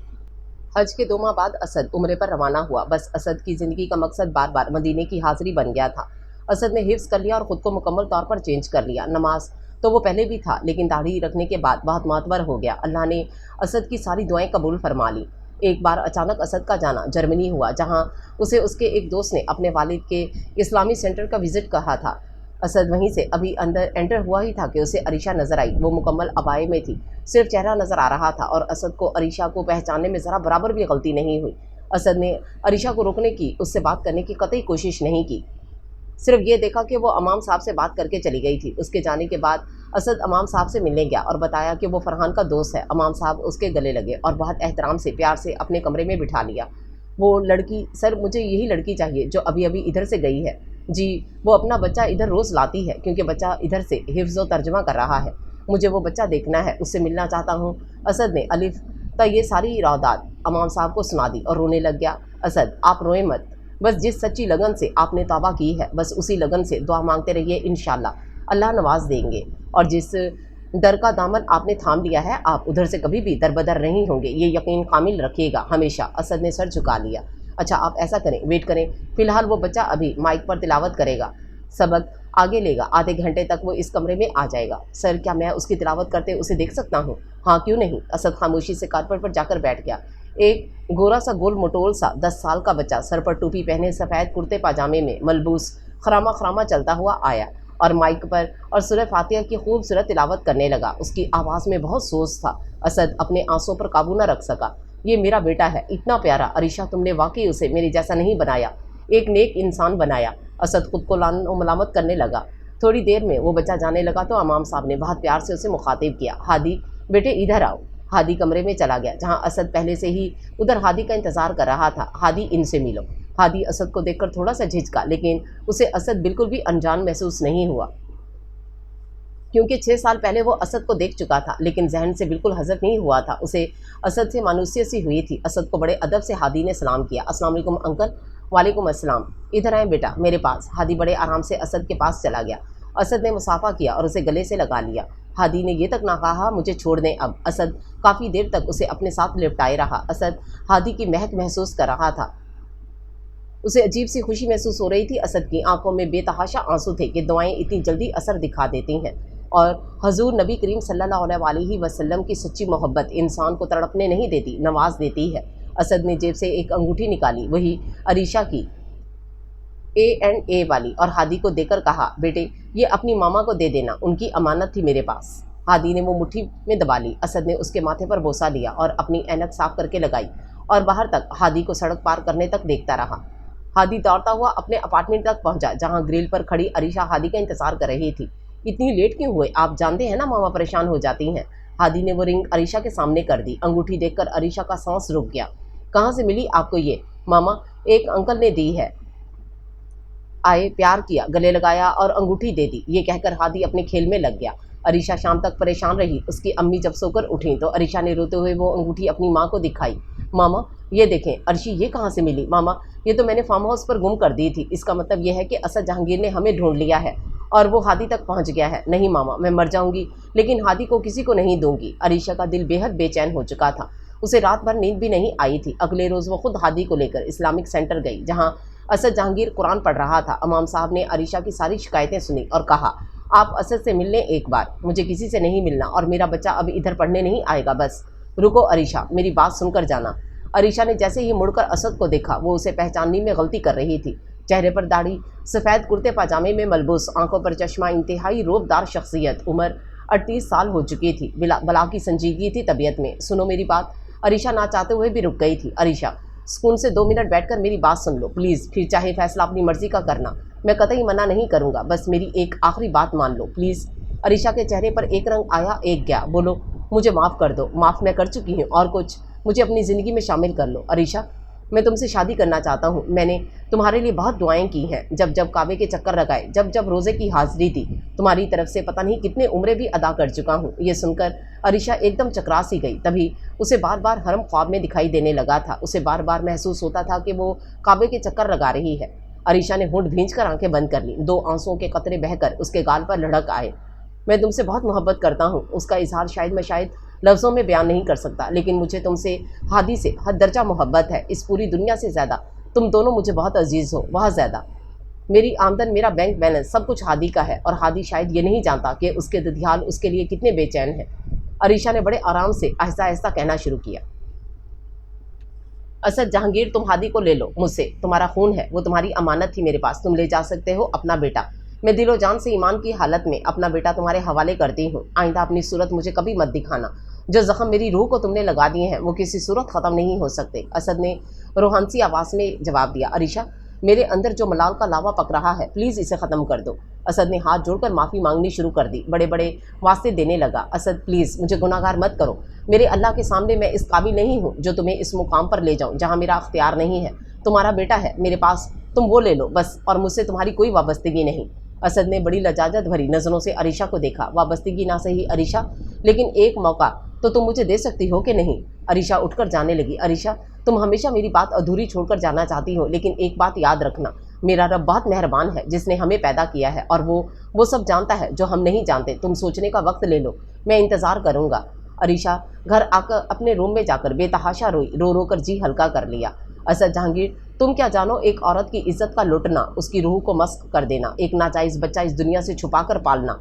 तुमने तो मेरी ज़िंदगी दरगोर कर दी, अब माफ़ी मांगकर उसे सुधारने चले हो। वाह कमाल का इंसाफ है। असद ने अरीशा की वालदा से उनके बुटीक पर मुलाकात की। अस्सलाम वालेकुम मैम। जी। अरीशा की अम्मी ने सवालिया नज़रों से असद की जानिब देखा। मैम मैं सिर्फ 10 मिनट आपके लेना चाहता हूँ। जी आइए। मेरा नाम असद जहांगीर है और मैं हादी का फ़ादर हूँ। मैं किस मुँह से अरीशा का नाम लूँ, आप सब जानती हैं। प्लीज़ मुझे माफ़ कर दीजिएगा। मुझ गुनाहगार से बहुत बड़ा गुनाह हुआ है। मैं तस्लीम करता हूँ आपके सामने, अपने अल्लाह के सामने, और इसी गुनाह की तलाफ़ी के लिए मैं अरीशा से शादी करना चाहता हूँ। अरीशा की माँ ने गहरा सांस लिया और बोली, देखो मेरी बेटी के साथ जो तुमने करना था कर लिया, अब मैं क्या कह सकती हूँ। ये अख्तियार मुकम्मल तौर पर अरीशा के पास है, अगर वो मान जाए या ना माने। लेकिन मैम आप उसे कन्विंस तो कर सकती हैं। मुझे हादी की, अरीशा की बहुत ज़रूरत है। प्लीज़ मेरी ज़िंदगी में ये अधूरा बाब मुकम्मल करने में मेरी मदद कर दें प्लीज़। अरीशा की माँ अंदर से बहुत मुतमईन थी कि चलो मेरी बेटी को सहारा देने वाला तो मिला। ओके ठीक है, मैं कोशिश करूँगी। दुआ करना वो हो जो तुम्हारे हक़ में बेहतर हो, वरना जो कुछ तुम कर चुके हो उसके बाद बेहतरी की उम्मीद लगाना सरासर हमाकत होगी। मुझे मंजूर है। अरीशा मेरी बात सुनो। अरीशा की माँ टीवी लाउंज में सोफे पर बैठी थी। जी। अरीशा तुम शादी कब करोगी? ओह स्टॉप इट मामा, फिर से वही टॉपिक। अरीशा असद ने तुम्हें प्रपोज किया है क्या? अरीशा ने इंतहाई हैरत से पूछा। इसका मतलब यह है कि वो मामा तक पहुंच गया। अरीशा दिल में सोचने लगी। अरीशा मुझे असद इंतहाई आजिज़, मोतबर, मोअज़्ज़िज़ और तुम्हारे लिए सूटेबल इंसान लगा है। अगर वो अपने बेटे के साथ तुम्हें कबूल करना चाहता है तो इस किस्से को ख़त्म करो। क्यों खामख्वाह में वक्त ज़ाया कर रही हो? मामा आप चाहती हैं मैं फिर से उसे अपना आप प्लेट में रखकर पेश कर दूं? वाह वाह मामा क्या बात है आपकी। अरीशा की माँ को गुस्सा आने लगा। अर्शी आज तो हादी का बाप तुम्हारी चौखट पर सवाली बनकर आजाना इल्तजा कर रहा है। मर्द है वो, और वो भी एक वजी इंसान। एक से बढ़कर एक खूबसूरत औरत उसे मिल जाएगी और बच्चे भी वो पैदा कर लेगा। लेकिन अगर अब उसे एहसास शर्मिंदगी है तो ये उसका ज़र्फ़ है, और तुम ज़र्फ़ में और लालच में फ़र्क नहीं कर पा रही। उसे तुमसे कोई लालच, कोई मतलब नहीं है। वो बस अपना एहसास जुर्म ख़त्म करना चाहता है। जो कि तौबा के बाद ही नसीब वालों को नसीब होता है, और तुम भी उसके निकाह में जाने के बाद नसीब वाली हो जाओगी। पूरा सोचना मेरी बातों को अर्शी, तुम मेरी वाहिद औलाद हो जिसका नसीब मैं अपनी आंखों से दिख रही हूँ। अल्लाह तुम्हें बहुत नवाजेगा इंशाल्लाह, तुम सदा खुश रहोगी। तुम असद से शादी कर लो बस। एक हफ्ते बाद अरीशा ने असद के मोबाइल पर टेक्स्ट किया, I want just meet you. Arisha नहीं जानती थी कि असद पाकिस्तान वापस जा चुका है। असद ने मैसेज देकर फौरी कॉल कर ली, मैं शादी के लिए तैयार हूँ। असद ने सिर्फ इतना कहा, थैंक यू, खुश रहो, मैं इस वीकेंड पर आ जाऊँगा, हमारा निकाह हो जाएगा इंशाल्लाह। अरीशा ने कॉल डिस्कनेक्ट कर दी और मोबाइल हाथ में लिए काफ़ी देर तक सोचती रही, या अल्लाह मेरा ये फैसला मुझे रुस्वा ना होने दे, मैं नवाज दी जाऊँ, ये बंदा मुझे इज्जत मोहब्बत और मेरे बच्चे को शफकत देता रहे, आमीन। अगले हफ्ते अरीशा का निकाह इंतहाई सादगी के साथ हो गया। असद ब्लैक शलवार कमीज़ में था और अरीशा ने सफ़ेद फ्रॉक पहनी थी, बिल्कुल मासूम सी गुड़िया लग रही थी। अरीशा बिन्त अफान, आपको 1 करोड़ हक महर के साथ असद जहांगीर के साथ निकाह कबूल है? कबूल है, कबूल है। असद ने इंतहाई संजीदगी के साथ निकाह के कागजात पर साइन कर दिए। असद निकाह के बाद अरीशा के घर आ गया और हादी को अरीशा असद के सामने कहा, बेटा he is your real father. Hadi ने असद को गले लगाते हुए कहा, आई नो मामा, नानो ऑलरेडी टोल्ड मी। अरीशा ने एक हैरत अंगेज निगाह माँ पर डाली। अरीशा, हम लोग कल सुबह की फ़्लाइट से पाकिस्तान चले जाएंगे, इसलिए बस आप लोग पैकिंग कर लो, जो कुछ साथ ले जाना चाहो। लेकिन मैं अभी आप लोगों के साथ नहीं जा पाऊंगी, मेरा बिजनेस है यहाँ और बहुत से मामलात हैं जो अचानक हल नहीं हो पाएंगे। अरीशा की माँ ने वाज़े तौर पर असद को कह दिया, आंटी कोई मसला नहीं है, आप कुछ दिन इधर ठहर जाएं, आपको मैं बुलवा लूँगा जब तक आप वाइंड अप करें। तब तक अगली सुबह फजर के बाद ही अरीशा ने अपनी और हादी की ज़रूरी पैकिंग कर ली। अरीशा कुछ शॉपिंग करनी है, नहीं तो चलो बाहर चलते हैं, बाहर कुछ खाएं पिएंगे, शाम की फ़्लाइट है। अच्छा। अरीशा ने असद को मना नहीं किया और अबाया पहनकर उसके साथ बाहर चली गई। जर्मनी में बहुत सर्दी थी, अरीशा ने लॉन्ग कोट पहना हुआ था अबाया के ऊपर। अरीशा, तुमने अबाया कब से पहनना शुरू कर दिया? एक कैफेटेरिया में बैठकर असद और अरीशा कॉफ़ी पी रहे थे। मैंने ख्वाब में खुद को अबाया पहने हुए देखा था, बस तभी से मैंने अबाया पहन लिया। दैट्स ग्रेट, माशा अल्लाह। अरीशा, अल्लाह तुम्हें इस पर इस्तकामत अता फरमाए, आमीन। कॉफ़ी का सिप लेते अरीशा ने हल्की सी आवाज़ में आमीन कहा। तुम इतने बदल कैसे गए? अरीशा ने बहुत आहिस्ता से पूछा। एक फीकी सी मुस्कुराहट असद के चेहरे पर आ गई। बदल तो मैं उसी दिन क्या था जब तुम्हें पहली बार देखा था। तुम्हारा मेरी ज़िंदगी में आना ही मेरी ज़िंदगी का सबसे बड़ा बदलाव था। अगर तुम मेरी ज़िंदगी में ना आती तो मैं कभी भी ऐसा ना बन पाता, एक मसरूफ़ ज़िंदगी गुजारा होता। मॉडर्न अंदाज में अरीशा, ये जो गम है ना, वो इंसान को इस मुकाम पर पहुंचा देता है जिधर इबादत कभी नहीं पहुंचा पाती। और मुझे गम मिला, शदीद मिला, तड़प मिली, इंतहा की मिली। मैं रोया, तड़पा, मेरा ज़मीर मुझे खुलाता था बहुत। मैंने अपने सीने में एक अजीब सी जलन महसूस की है और उसे ठंडक में सिर्फ़ और सिर्फ तुम्हारी माफ़ी ने बदला है, वरना आज भी मैं एक आग में जल रहा होता। अरीशा ने दोनों हाथों से अपना चेहरा छुपा लिया और बोली, मैं बहुत तड़पी हूँ असद, ये बच्चा मेरी ज़िंदगी में ना आता तो मैं मर चुकी होती। हादी मेरी जान, मेरा हासिल, मेरा सब कुछ, मेरा बच्चा है। और तुम जो तड़पे हो उसी आग में मैं भी जल चुकी हूँ। खैर, अब मैंने तुम्हें माफ़ कर दिया है और अब मैं तुम्हारी बीवी हूँ। हमें भूलकर एक नई ज़िंदगी शुरू करनी है। असद ने सर झुका लिया। असद अरीशा के साथ बैठा था और अरीशा की बराबर वाली सीट पर हादी था। 8 घंटे के सफ़र में हादी सो गया था और अरीशा भी असद के कंधे पर सर रखकर सो गई। असद जाग रहा था और अरीशा का लम्स उसे बहुत तकवीत दे रहा था। अरीशा के वजूद की खुशबू असद को अजीब सी कैफियत में मुब्तला कर रही थी। एक अजीब सा सुकून था। असद की सारी दुआएं कबूल कर ली गई थीं और अब वो अपने रब के हजूर इजहार तशक्कुर नहीं कर पा रहा था।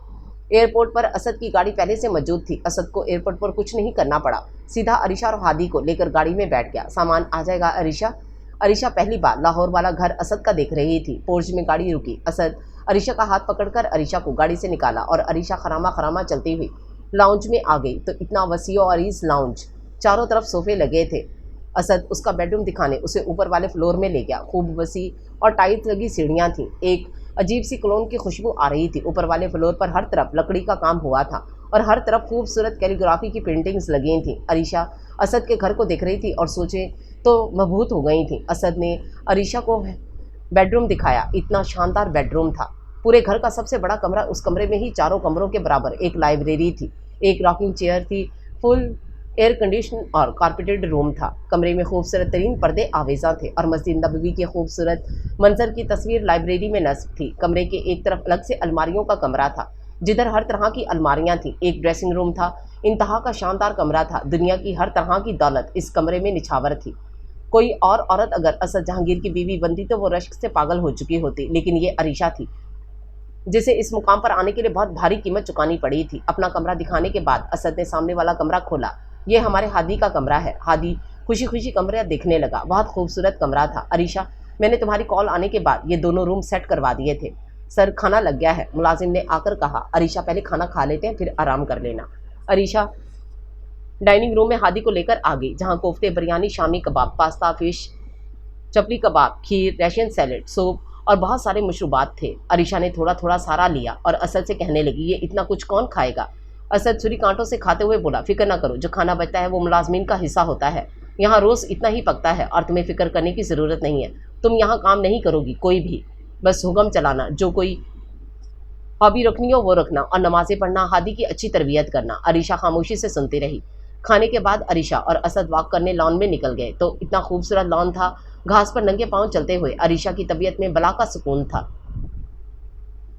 अरीशा, खुश हो? अरीशा ने चौंक कर असद की तरफ देखा। हाँ, चलो अब आराम कर लो, थक गई होगी। हाँ, मैं फ्रेश होकर नमाज़ पढ़ूंगी। अरीशा, जी। अरीशा, मैं भी तुम्हारे बराबर में नमाज़ पढ़ना चाहता हूँ। अरीशा की आंखें भीग गईं। नम आंखों के साथ असद अरीशा का हाथ थामते हुए सीढ़ियाँ चढ़ने लगा। जैसे ही अरीशा गुस्ल करके बड़ी सी चादर ओढ़े ड्रेसिंग रूम से बाहर निकली, असद पहले से ही अपनी और अरीशा की जायनमाज बिछाए हुए था और नफल अदा कर रहा था। अरीशा ने नमाज़ पढ़नी शुरू की। असद ने इस्लाम फेरने के बाद अरीशा को देखना शुरू किया। वो बड़े इत्मीनान और सुकून से नमाज अदा कर रही थी। बला की तस्कीन थी उसकी नमाज में। जब भी तो अरीशा की तबीयत में कोई बेचैनी नहीं थी जो असद की तबीयत में थी। नमाज से फारिग होकर जब अरीशा ने दुआ के लिए हाथ उठाए तो असद ने उसकी हथेलियों के नीचे अपने हाथ रख दिए।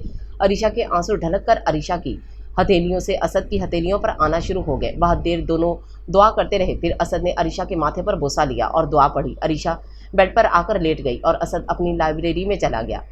अरीशा पता नहीं कब नींद की आगोश में खो गई थी और असद रात के पिछले पहर बेड पर आया और उसे सोता देखकर मुस्कुरा दिया। मुझे मेरे मालिक की तरफ से इनाम मिला है अरीशा, जो तुम मेरी ज़िंदगी में, मेरे कमरे में, मेरे बिस्तर पर मेरी इज्जत बनकर आ गई हो, और इंशाल्लाह अब तुम्हें कोई दुख, कोई तकलीफ इस जगह से नहीं मिलेगी। अगले दिन सुबह जब अरीशा की आंख खुली तो असद कमरे में नहीं था। वो तो जा चुका था। टाइम देखा, 10 बज चुके थे। असद कहाँ है? और हादी? मैं कितना सोई आज, उफ, थक भी तो गई थी। अरीशा बेड से उठी, सीधा नीचे आ गई। Good morning ma'am. सारे मुलाजमीन ने अरीशा को वेलकम किया। अरीशा किचन में चली गई, जहाँ पहले ही से खानसामा खाने तैयार करने में मसरूफ़ थे। मैम, आप ऑर्डर करें, डाइनिंग टेबल पर आपका नाश्ता पहुँच जाएगा। नहीं, मैं खुद बना लूँगी। अरीशा ने फ्रिज खोला। मैम, सर का ऑर्डर था कि आपने सिर्फ हमें हुक्म देना है। आप प्लीज़ बैठें, नाश्ता आप तक आ जाएगा। अरीशा असद के घर के तौर तरीके देख रही थी। ज़ोहर की नमाज के बाद असद घर आ गया और टेबल पर शानदार सा खाना सर्व हुआ। कैसा रहा आज का दिन? सलाद खाते हुए असद ने अरीशा से पूछा। इंतहाई बोर। अच्छा, आप हादी को साथ लेकर गए थे? मैं ढूंढ रही थी अपना बच्चा। हमारा अरीशा? असद ने अरीशा की तायीद की। अच्छा, मैं हादी को बोर्डिंग में डाल रहा हूँ अरीशा, इस सिलसिले में मैं उसे साथ ले गया था। बोर्डिंग का नाम सुनकर अरीशा उछल पड़ी। असद, हादी अभी बहुत छोटा है। असद ने इंतहाई संजीदगी से कहा। कोई छोटा नहीं है, मैं अपना बेटा टॉप की बोर्डिंग में डालने जा रहा हूँ, जहाँ किस्मत वाली क्रीम जाती है और हादी ने एक मैच्योर और अच्छा इंसान बनाना है इंशाल्लाह। तो तुम परेशान ना हो। बिल्कुल, कल हम गाँव जा रहे हैं तो पैकिंग कर लेना। बल्कि ऐसा करो, चलो तैयार हो जाओ, शॉपिंग करके आते हैं। अरीशा असद की गाड़ी में बैक सीट पर बैठी थी, हादी के साथ, और असद भी अपनी फैमिली के साथ ही पीछे बैठा था। जैसे ही गाड़ी गांव में दाखिल हुई, हादी आंखें फाड़ फाड़ कर सब्जा, हरियाली और खेत देख रहा था। असद के बाप दादा के गांव में एकड़ों के हिसाब से ज़मीन थी और वो लोग गांव के बहुत बड़े जागीरदार थे। पूरे गांव के इमदाद करना और गांव वालों पर हुक्म चलाना इन लोगों का काम था, लेकिन असद कम अज़ कम गांव वालों के लिए बहुत मेहरबान था। अरीशा, गांव में मैंने हर सतह के स्कूल खोल दिए हैं ताकि हमारे गांव किसी शहर से कम ना रहे। इधर तालीम, सेहत और हर तरह की सहूलियात फराहम करने की भरपूर कोशिश की है। अरीशा खामोशी से सुनती रही और सोचने लगी, क्या बंदा है ये, क्या कुछ कर रहा है। मुझे तो असद जहांगीर के बारे में कुछ भी नहीं पता था। अरीशा, मैंने गांव के नौजवानों के लिए हर तरह की मुलाजमतों का इंतज़ाम कर रखा है। मुझसे खालिक ने जो काम लेना है वो ले ले। ये ज़िंदगी मुझे आज मिली है, कब ख़त्म हो जाए क्या पता। असद अपनी हवेली में जैसे दाखिल हुआ, पूरी हवेली में हादी को देखने का शोर बरपा था। साडा पोता आ गया जे। कभी असद के दादा हादी को गले लगाते तो कभी असद के वालिद चुमते। हादी सहम सा गया इन लोगों के वालाहाना इस्तकबाल से। अरीशा को भी बहुत प्यार मिल रहा था। असद की माँ ने अरीशा को सोने के कंगन पहनाए, 4 सेट चढ़ाए। पुत्र, आहते रिहा नहीं, इस दुनिया ते तू ही रख ले सारा जेवर। असद की माँ ने पता नहीं कितने किलो सोना अरीशा को दिया। आंटी, मैं इतना कहाँ रखूँगी, आप ऐसा करें अपने पास ही रख लें, मैंने जब पहना हुआ मैं आपसे ले लूँगी। ये साडा खानदानी जेवर है, तू नामी पाएंगी ते तेरे पुत्र दी बोटी पालेगी। खाने के बाद असद और अरीशा हवेली के सहन में टहलने लगे। कैसा लगा गाँव? बहुत प्यारा, माशाल्लाह, बहुत प्यार करने वाले पेरेंट्स हैं आपके। ये तुम अचानक तुमसे आप पे कैसे आ गई अरीशा? अरीशा ने चौंक कर जवाब दिया। वो जब इंसान को हद दर्जा इज्जत मिलने लगे तब उसे अपनी जिल्लत याद भी नहीं आती। बस इसीलिए मैं आपको आप कहकर मुखातिब करूँगी। ठीक है। नाश्ते के कालीन पर असद के दादा ने अरीशा को एक ऐसी बात कह दी कि वो परेशान हो गई। सानू हुन इस तरह से बहुत सारे पोते पोतियां दे दी। मायूस ना करी पुत्री, असी तेनू खुश कर देंगे। मजीद बच्चे। अरीशा सुनकर गिंग हो गई। असद झेंप गया। असद पुत्र हुन बहुता कमा लिया है, हुन सानू 8-10 वारिस पैदा करके देने ने तू। अच्छा साडा नाम लेवा भी होवे कोई जे मलकां दा नाम रोशन करे पूरी दुनिया ते। असद ने बड़े प्यार से अपने दादा से कहा। जी ज़रूर इंशाल्लाह दादाजी, आप जितने कहेंगे पोते मिल जाएंगे। फिलहाल हादी पर इक्तफा कर लें। ये तो मेरा बब्बर शेर है। हादी की जान असद के दादा ने हल्कान कर दी थी प्यार कर करके। असद की बहन बहनोई बच्चे भी अरीशा और हादी से मिलकर बहुत खुश हुए थे। असद हादी को लादे मुझे बहुत देर हो गई है, इसे मुझसे दूर हुए। अरीशा अब हादी के बगैर रहने की आदत डाल लो प्लीज़, उसे भी दुनिया के रंग देखने दो। माँ की गोद छोड़ेगा तभी तो कुछ सीख पाएगा ना। असद आप दादाजी से क्या कह रहे थे? क्या? असद ने अनजान बनते हुए कहा। आप 8-10 बच्चे पैदा करने चाहते हैं क्या? असद ने मुस्कुराकर कहा। हाँ तो इसमें बुराई क्या है? अरीशा लाजवाब हो गई। असद बात बुराई की नहीं है, बात बस ये है कि मुझे सिर्फ हादी की परवरिश पर फोकस करना है और मैं आपकी ज़िंदगी में भी सिर्फ हादी के अच्छे मुस्तकबिल की खातिर ही दाखिल हुई हूँ। असद ने बड़े प्यार से अरीशा के दोनों कंधे पकड़े और उसे बेड पर बिठा दिया। सुनो अरीशा, ये ज़िंदगी अल्लाह ताला की बहुत बड़ी नेमत है और हमें इस ज़िंदगी का एक एक लम्हा अल्लाह सुब्हानो ताला के शुक्र में गुजारना चाहिए। मैं तुम्हें बता नहीं सकता कि मैं तुम्हें पाकर कितना खुश नसीब महसूस कर रहा हूँ खुद को। तुम्हें भी ये ज़िंदगी मेरे साथ खुशगवार अंदाज में ही गुजारनी चाहिए। खुशगवार? वो क्या होती है? इस बात का यकीन अरीशा को शायद भूल गया था। गांव से आकर असद ने अरीशा को फारिग नहीं रहने दिया घर में, बल्कि उसे कॉलेज की जिम्मेदारी डाल दी। अरीशा की मसरूफियत में इजाफा किया। अरीशा तुम्हारी अम्मी कब तक वापस आएंगी? मैंने वलीमा करना है इंशाल्लाह। अम्मी कह रही थी कि इस माह के आखिर तक आ जाऊंगी। असद ने फिर सोच कर कहा। अरीशा मैं फार्म हाउस पर ही वलीमा अरेंज करूंगा और उसे कमरे को सजाना है जहां तुम्हारी संगीन यादें हैं। तुम इस कमरे में जाकर मुझे सच्चे दिल से माफ़ कर देना। वही कमरा तो है जिसने मुझे इंतहाई कर्ब में मुब्तला किया, इंतहाई अजियत में मुब्तला किया। अरीशा खामोशी से सुनती रही। पता नहीं क्यों अरीशा असद को सुनकर बिल्कुल गिंग हो जाती थी। उसके पास शायद अल्फाज बाकी नहीं रहते थे। असद ने अरीशा को हाथ तक नहीं लगाया था। वो हर रात 10 बजे घर आता, खाना खाता, वॉक करता, इबादत में वक्त गुजारता और फिर रात 2 बजे तक लाइब्रेरी में चला जाता। अरीशा को असद का ये रवैया भी अजीब लग रहा था कि बीवी हूँ लेकिन अभी तक असद ने ना कोई वेडिंग गिफ्ट दिया और ना कोई शौहर होने का सबूत दिया। एक रात अरीशा खुद ही असद की लाइब्रेरी में जाकर किताबें सर्च करने लगी। क्या हुआ? नींद नहीं आ रही? नहीं, बस सोने लगी थी। अरीशा को बहुत बेचैनी हो रही थी कि वो शौहर से बात करे तो क्या असद ने खुद ही अरीशा को कहा, इधर आओ मेरे पास। जी सुनो ध्यान से, 28 तारीख को हमारा वलीमा है और ठीक 5 तारीख को हमने उम्रे के लिए चले जाना है। उधर सिर्फ 8 दिन ही हमारा क़याम होगा क्योंकि मुझे इधर बहुत से काम है और वापस आकर इंशाल्लाह हम अपनी ज़िंदगी का नया आगाज़ करेंगे। इसलिए प्लीज़ डोंट वरी। मैंने तुम्हें वक्त दिया है अरीशा ताकि तुम घुल मिल जाओ सबसे, मेरी ज़िंदगी की लाइफ स्टाइल को समझो, मुझे समझो। मर्द जानवर नहीं होता अरीशा, मर्द में भी एहसासात, ख्यालात, जज्बात होते हैं और मर्द भी चाहता है कि उसे चाहा जाए। तुम मेरी बीवी हो, मेरी शरीक हयात, और मैं चाहता हूँ कि तुम मेरी ज़िंदगी को बेहतर अंदाज से लेकर चलो। मैं तुमसे बहुत ज़्यादा मोहब्बत का मुतालबा तो नहीं करूँगा लेकिन मेरी इज्जत ज़रूर रखना अपने दिल में। अरीशा ने आंखें बंद कर ली। असद ने उसका हाथ पकड़ा और अपनी गोद में बिठा लिया। मैं तुमसे शायद अब वैसी मोहब्बत तो ना कर सकूँ जैसी नॉवेल्स और स्क्रीन पर दिखाई देती हैं, लेकिन मैं सच्ची मोहब्बत का सबूत ज़रूर दूंगा अरीशा। असद ने आहिस्ता से अरीशा के बालों को हटाया और उसके चेहरे पर अपनी मोहब्बत सब करना शुरू कर दी। अरीशा आंखें बंद किए उसके बोसों की बारिश को तस्लीम कर रही थी। फिर असद उसे उठाकर बेड पर ले गया, कंबल उड़ाया और बड़े प्यार से किसी बच्चे की तरह सहलाकर कहने लगा, सो जाओ अब, मुझे अभी मज़ीद 2 घंटे काम करना है और मेरी तरफ से मुतनफ़िर ना होना। तुम्हें तुम्हारा हक तुम्हारी उम्मीदों से बढ़कर मिलेगा। अरीशा हैरान हो चुकी थी कि यह बंदा दिमागों में चलने वाले हर ख्याल को कैसे जानता है। आखिर 38 साल असद ने यूं ही तो ज़ाया नहीं किए थे, अपनी ज़िंदगी को सीखने में गुजारे थे। फार्म हाउस पर शानदार वलीमा अरेंज किया गया था। मेहमानों की आमद, हर तरफ रोशनियाँ, खूबसूरत नज़ारे।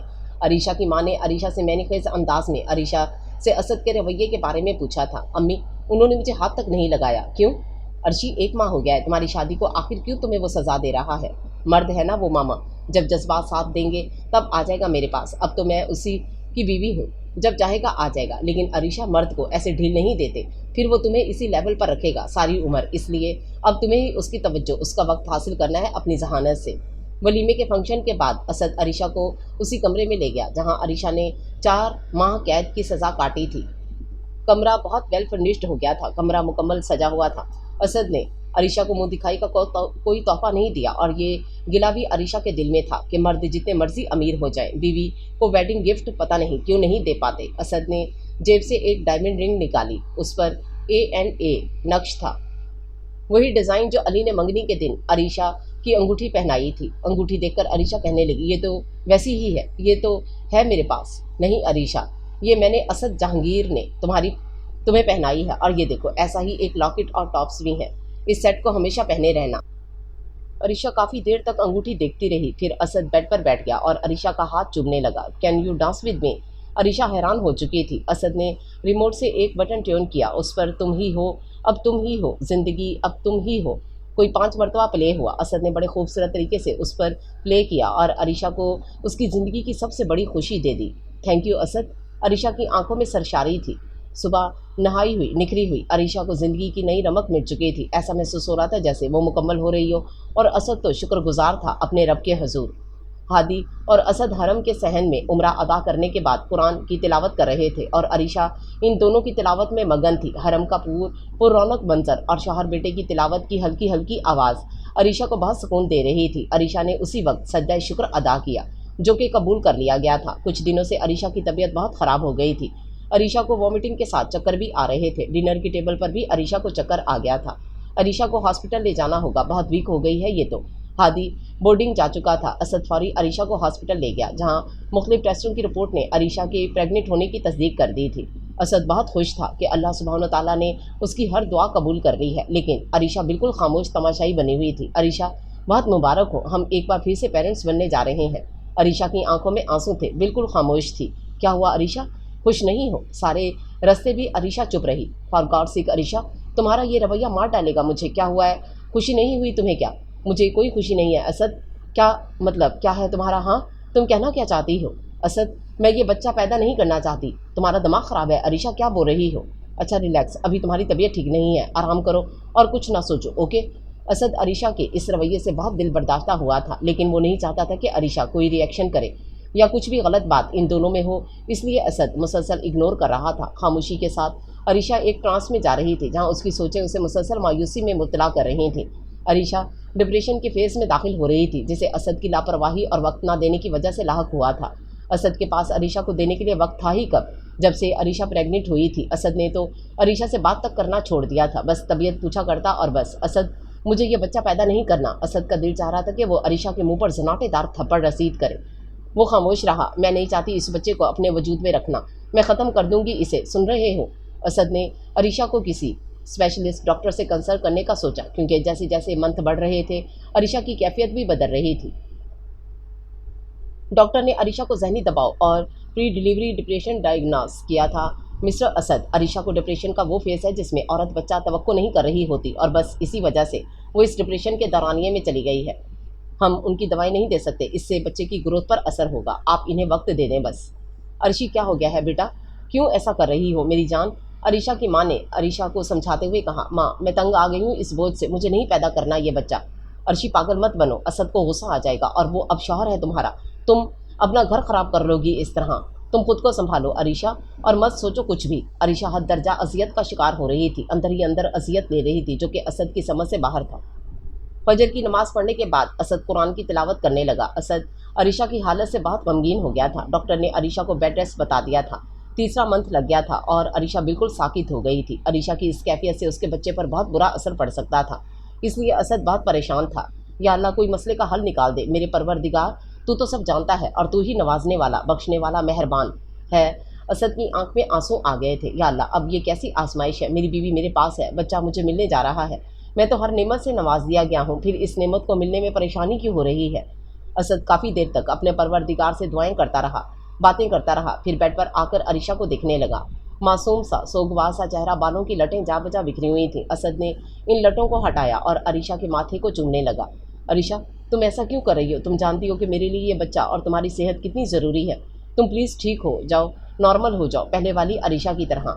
अरीशा का चौथा माह अल्ट्रासाउंड हुआ तो उसमें जुड़वा बेबी आए। असद के घर वालों को जब ये पता चला तो सब बहुत खुश हुए, फूले नहीं समा रहे थे। लेकिन अरीशा को जब पता चला 2 बच्चे हैं तो अरीशा का सारा ट्रांस खुद ही हटना शुरू हो गया।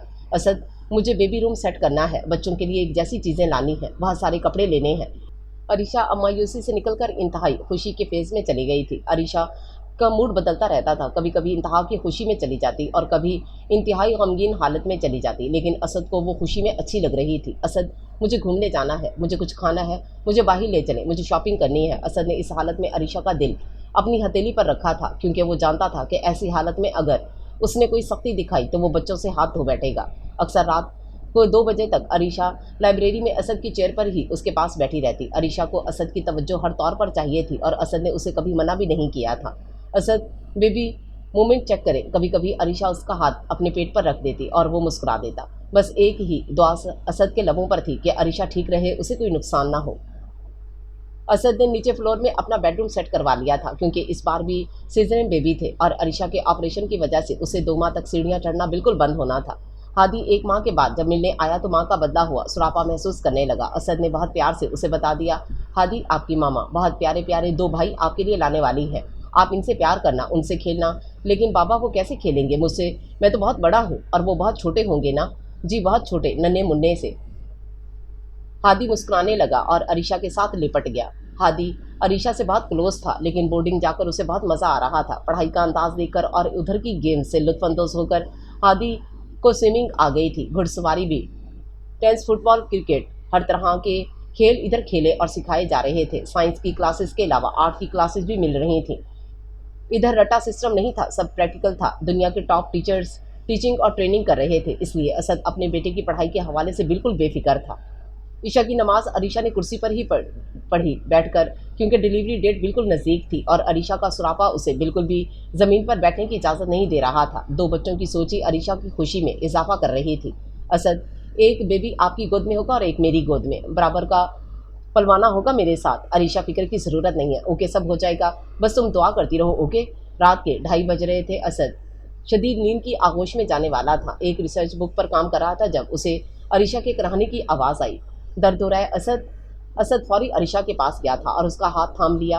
क्या हुआ है अरीशा? अरीशा को ठंडे पसीने आने लगे। दर्द हो रहा है, मेरी अम्मी को बुलाओ। मामा, अल्लाह, असद की समझ में आ गया था कि ये लिवर पेन्स है। Oh my God. अरीशा, हिम्मत करो, लंबे लंबे सांस लो, सोना नहीं है, ओके, हॉस्पिटल जाना होगा। असद ने फौरी अरीशा को गोद में उठाया और गाड़ी में डाला। ड्राइवर फौरन हॉस्पिटल की तरफ रवाना हो गया। असद मुसलसल अरीशा की हथेलियों को मसलता रहा, उसका चेहरा थपथपाता रहा। बीवी जब माँ बन रही हो तो उसे सबसे ज़्यादा अपने शौहर की ज़रूरत होती है, और अगर शौहर हमदर्द और साथ निभाने वाला मिल जाए तो ज़िंदगी बहुत आसान हो जाती है। अरीशा की किस्मत इस लिहाज से बहुत शानदार निकली थी। असद हसास तबीयत का तो बहुत था, माँ बहन का एहसास करने वाला, बीवी का ना करता ऐसा कैसे हो सकता था। 2 नरम नरम गोरे गोरे साफ शफाफ प्यारे प्यारे बच्चे असद की गोद में सुबह तक आ चुके थे। असद ने इन्हें चूमा, बच्चे कसमसा रहे थे। असद का खानदान हॉस्पिटल पहुंच चुका था अपने वारिस देखने। अरीशा कैसी है? सिर्फ असद ने लेडी डॉक्टर से पूछा। जी ठीक है, सो रही हैं, लेकिन अभी वो हिल भी नहीं सकेंगी 3-4 दिन तक, क्योंकि बहुत बड़ा ऑपरेशन हुआ है। अरीशा को होश आते ही लेडी डॉक्टर ने बच्चों को फीड करवाने को कहा। अरीशा ने जब 2 बच्चे अपनी आंखों से देखे तो फूली नहीं समा रही थी। असद ने उधर ही सद्दा शुक्र अदा किया और अरीशा से मिलने कमरे में आ गया।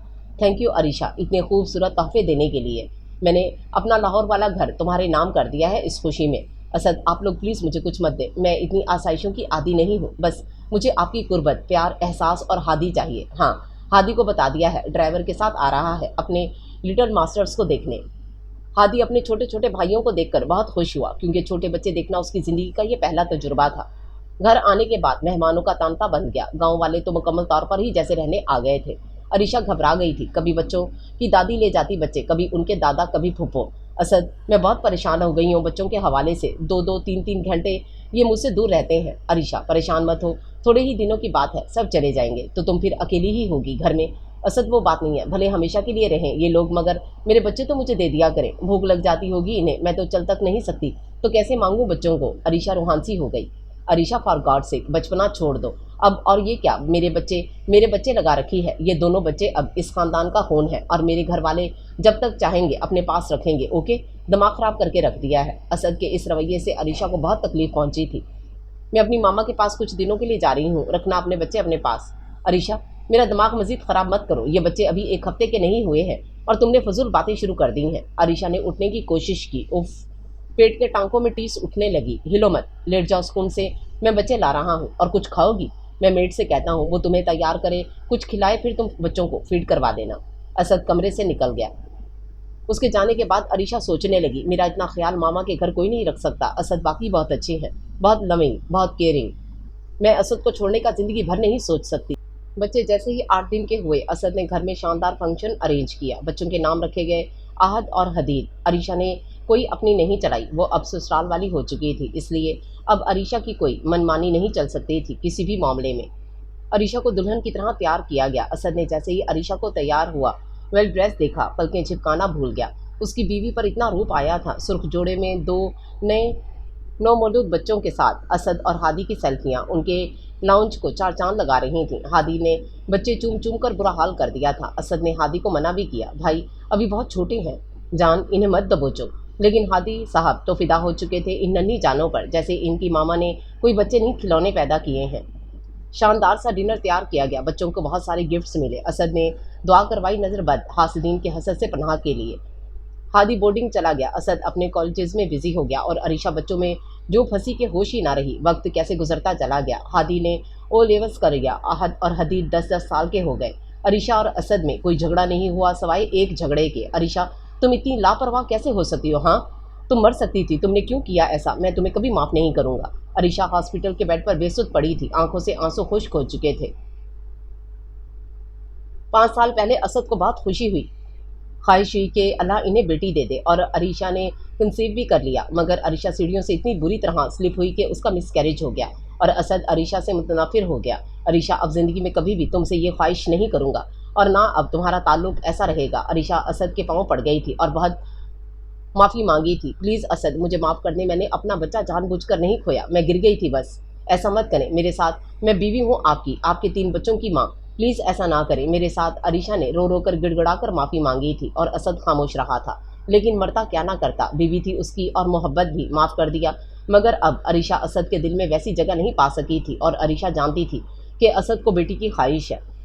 अरीशा ने जाए नमाज पर रो रो कर दुआ की कि मुझे बेटी से नवाज दिया जाए, मेरी गोद भर दी जाए। अरीशा 40 की हो चुकी थी। 20 साल का जवान बेटा था हादी और 10-10 साल के 2 बेटे। लेकिन अरीशा असद का दिल जानती थी कि वो बेटी चाहता है और उसकी ये ख्वाहिश सिर्फ अरीशा ही पूरी कर सकती थी। लेकिन असद नहीं मान रहा था अब बच्चे के लिए। अरीशा, मैं 48 का हो गया हूँ, फ़र्ज़ करो अल्लाह मुझे इस उम्र में बेटी दे भी देता है तो मैं बूढ़ा हो जाऊँगा उसके जवान होने तक, और हो सकता है कि मैं ज़िंदा ही ना रहूँ। अल्लाह ना करे असद, अल्लाह आपको लंबी ज़िंदगी दे, अपने बच्चों की खुशियाँ दिखाए आपको, और बेटी अगर अल्लाह ने आपको दी तो आपको जन्नत में वो ले जाएगी इंशाल्लाह। असद खामोश हो गया और अरीशा बेटी की तैयारी करने लगी। आहद और हदीद की 10वीं बर्थडे पर लाउंज बहुत सारे गुब्बारों और फूलों से सजाया गया। सारे मेहमान आ चुके थे। अरीशा ने इंतहाई खूबसूरत तरीन स्याह रंग की साड़ी बांधी हुई थी और असद ने ब्लैक 3 पीस पहन रखा था। अरीशा के बालों का जुड़ा उसकी खूबसूरती को 4 चांद लगा रहा था। जैसे ही अरीशा ने साड़ी का पल्लू सेट करने की ड्रेसिंग मिरर का सहारा लिया, असद सामने आकर खड़ा हो गया और पीछे से उसकी कमर पर बाजू हमाई करके उसके गाल चूम लिए। असद, अभी आपके बेटों ने डोर खोल दिया ना, फिर कुछ नहीं होगा, बेटे भी देख लेंगे। इनकी मामा आज सबसे ज़्यादा प्यारी लग रही थी कि उनके बाबा से रहा नहीं गया। अच्छा बस करें, अब नीचे सारे मेहमान आ गए होंगे। अरीशा के गले में खूबसूरत सोने की चेन पहनाते हुए असद ने अरीशा की पिछली गर्दन के हिस्से को बुसा लिया। अरीशा, एक सरप्राइज़ और है तुम्हारे लिए, जस्ट वेट। ये कहकर असद कमरे से निकल गया और अरीशा सरप्राइज़ के बारे में परेशान हो गई। कैसा सरप्राइज़? एंड केक काटने के दौरान अचानक सारे घर की लाइट्स बंद हो गईं और बिल्कुल अंधेरा छा गया। लाउंज के बाहर हल्की हल्की रोशनी नमदार होनी शुरू हुई। सबकी तवज्जो इस रोशनी की जानिब हो गई। हाथ में मोमबत्ती पकड़े एक लंबा सा वजूद आहिस्ता आहिस्ता लाउंज में दाखिल हो रहा था। अरीशा ने इस हेवले को पहचानने की कोशिश की। मोमबत्ती की रोशनी में कुछ पहचाना नहीं जा रहा था। वो वजूद सीधा केक वाली टेबल तक आ पहुंचा और एकदम लाउंज की लाइट्स ऑन हो गईं। हादी, ओह मेरी जान, मेरा बेटा। अरीशा ने हादी को गले से लगा लिया और उसे चूमने लगी। हादी अरीशा के हाथों को पकड़कर चूमने लगा। असद से, आहद हदीद से, अपने रिश्तेदारों से गले मिलने के बाद अरीशा के पास आ गया। आपने बताया क्यों नहीं कि आज आप आ रहे हैं? मामा, इन छोटों की बर्थडे थी, कैसे ना आता, और फिर बाबा के साथ प्लान था कि सरप्राइज़ देना है। इसका मतलब ये है कि आपके बाबा भी मिले हुए थे और मुझे बताया तक नहीं। जाए, मैं नहीं बोलती आपसे, मेरी जान निकाल दी। मैडम, ये गिले शिकवे फिर कर लीजिएगा, केक काटते हैं। आहद और हदीद ने केक काटा, सब ने गिफ्ट्स दिए। शानदार सा बुफे डिनर था। सब मेहमान राजी खुशी अपने घरों को लौटे। हादी, अपने रूम में चला गया सोने और अरीशा की तो जैसे नींदें ही उड़ गई थीं। बेटे की आमद पर सुबह नमाज पढ़ते ही बस हादी से मिलने की तलब होने लगी। अरीशा प्लीज़ बेटे को सोने दो, मत परेशान करो, इतना लंबा सफ़र करके आया है, रिलैक्स हो जाओ। असद अरीशा की बेचैनी समझ रहा था। उसे हादी से सबसे ज़्यादा लगाव था, सारे बच्चों से ज़्यादा वो हादी के क्लोज थी। अरीशा हादी के कमरे में जाके पर्दे हटाने लगी और उसके बेड पर बैठकर हादी के बालों में हाथ फेरने लगी। हादी ने एक आंख खोलकर देखा, अस्सलाम वालेकुम मामा। फिर अरीशा से हग करके उसकी गोद में सर रख दिया। हादी बेटे वापस आ जाओ मेरी जान, mama is really miss you. Hadi ने अरीशा का हाथ पकड़ लिया। मामा मुझे फाइनेंस में आके जाना है, इसलिए मुझे 5 साल और लगा देने दे। बेटे आपके बाबा के इतने कॉलेजेस कौन संभालेगा मेरी जान, अभी भाई बहुत छोटे हैं और आपके दुधियाल में कोई ऐसा इंसान नहीं जो आपके बाबा की हेल्प करवा सके। और आपकी ये मामा भी कब तक कॉलेजेस विजिट करती रहेंगी। बेटे मुझे अब बच्चों को देखना है, छोटे हैं बहुत अभी, और अल्लाह ने चाहा तो आपके बहन भी हम ला रहे हैं। बहन का नाम सुनकर हादी के चेहरे पर खूबसूरत सी स्माइल आ गई। इसका मतलब ये है कि हमारे मामा जान हमारे लिए लिटिल डोल ला रही हैं। माशाल्लाह, अल्लाह आपको सेहत और तंदुरुस्ती वाली ज़िंदगी अता फरमाए और आपका साया तादेर हमारे सरों पर कायम रहे। अरीशा ने हादी के माथे पर बोसा लेकर आमीन कहा। हादी मैं सोच रही थी कि तुम आए हो तो कुछ करके भेजें, तुम्हारा भी क्या मतलब मामा। बेटे हम तुम्हारा रिश्ता तय करना चाहते हैं। किससे? फूफो की बेटी से। मामा मैंने नहीं करनी। हादी ये क्या कह रहे हैं? बाबा मुझे आइसक्रीम खानी है, चले ना। हादिया अपनी नन्हे नन्हे हाथों से असद के फेस पर हाथ लगा लगा कर जिद कर रही थी। जान आप हदीद भाई के साथ चली जाओ ना। हदीद अपने मोबाइल में बिजी था। नहीं मुझे आपके साथ जाना है। बेटी की जिद के आगे असद बिल्कुल हार गया था। असद का सारा गुस्सा, सारा खुमार बेटी की पैदाइश ने ख़त्म कर दिया था। अच्छा चलो मामा को बुलाते हैं, वो भी हमारे साथ जाएंगी। नहीं मैं सिर्फ अकेली आपके साथ जाऊंगी। असद पजल हो गया बेटी की जिद के आगे। ओके। अब हादिया जिद करने लगी। बाबा मुझे गोद में उठाएं। असद ने बहुत प्यार से हादिया को गोद में उठाकर गाल पर किस किया। हादिया बहुत खुश हुई कि उसके बाबा उसे चूमते हैं, प्यार करते हैं। प्यार तो हादिया को सारे ही करते थे, आहद, हदीद, हादी, अरीशा, लेकिन असद का प्यार हादिया के लिए बिल्कुल अलग था। आइसक्रीम पार्लर में नन्हे नन्हे हाथों से स्कोप पकड़कर खाते हुए कपड़े भी ख़राब कर लिए हादिया ने, जिसे बाद में असद ने टिश्यू पेपर से साफ किया। कॉलेज का ऑनर असद, लेकिन बेटी के सामने एक सर झुकाया हुआ था बाप ने। आगे बाप बेटी माँ को अकेला छोड़कर चले गए। आते साथ ही अरीशा ने क्लास ली। हादिया के कपड़े चेंज करवाने अरीशा ड्रेसिंग रूम में ले गई थी। हादिया बहुत तंग करती हैं आप, आपके बाबा से कहूँगी बस आपको अब स्कूल डाल दें, बहुत ऐश कर ली आपने, बहुत बातें बनाती हैं आप। हादिया स्कूल का सुनकर ही चुप हो गई। असद हादिया बहुत बातूनी होती जा रही है, ऊपर से भाइयों के कमरे में बार बार जाती है इन्हें तंग करने, आप इसे स्कूल डाल दें। अरीशा तुम्हारा दिमाग तो ख़राब नहीं हो गया? 2.5 साल की बच्ची, फूल जैसी बच्ची मैं स्कूल में डाल दूँ? तुम माँ हो, सबसे अच्छी तरबियत तुम कर सकती हो, कोई स्कूल नहीं। और अगर मेरा फूल अपने भाइयों के कमरे में जाकर इन्हें डिस्टर्ब करता भी है तो यही तो मेरी बेटी का बचपना है जो कभी दोबारा वापस नहीं आने वाला। मेरी बेटी को 4 साल की उम्र तक खेलने दो, सीखने दो, दुनिया एंजॉय करने दो मेरे साथ। और मैं जब भी अब फॉरेन टूर पर जाऊंगा तो मेरी गुड़िया मेरे साथ होगी। और मैं असद, अरीशा ने जैसे गिला किया, ऑफकोर्स तुम भी उसके साथ ही जाओगी ना। माँ हो यार, कैसी बातें करती हो कभी कभार तुम। असद आप बदल गए हैं, किस तरह? जब से हादिया आपकी गोद में आई है मैं आपकी ज़िंदगी से महव होती जा रही हूँ।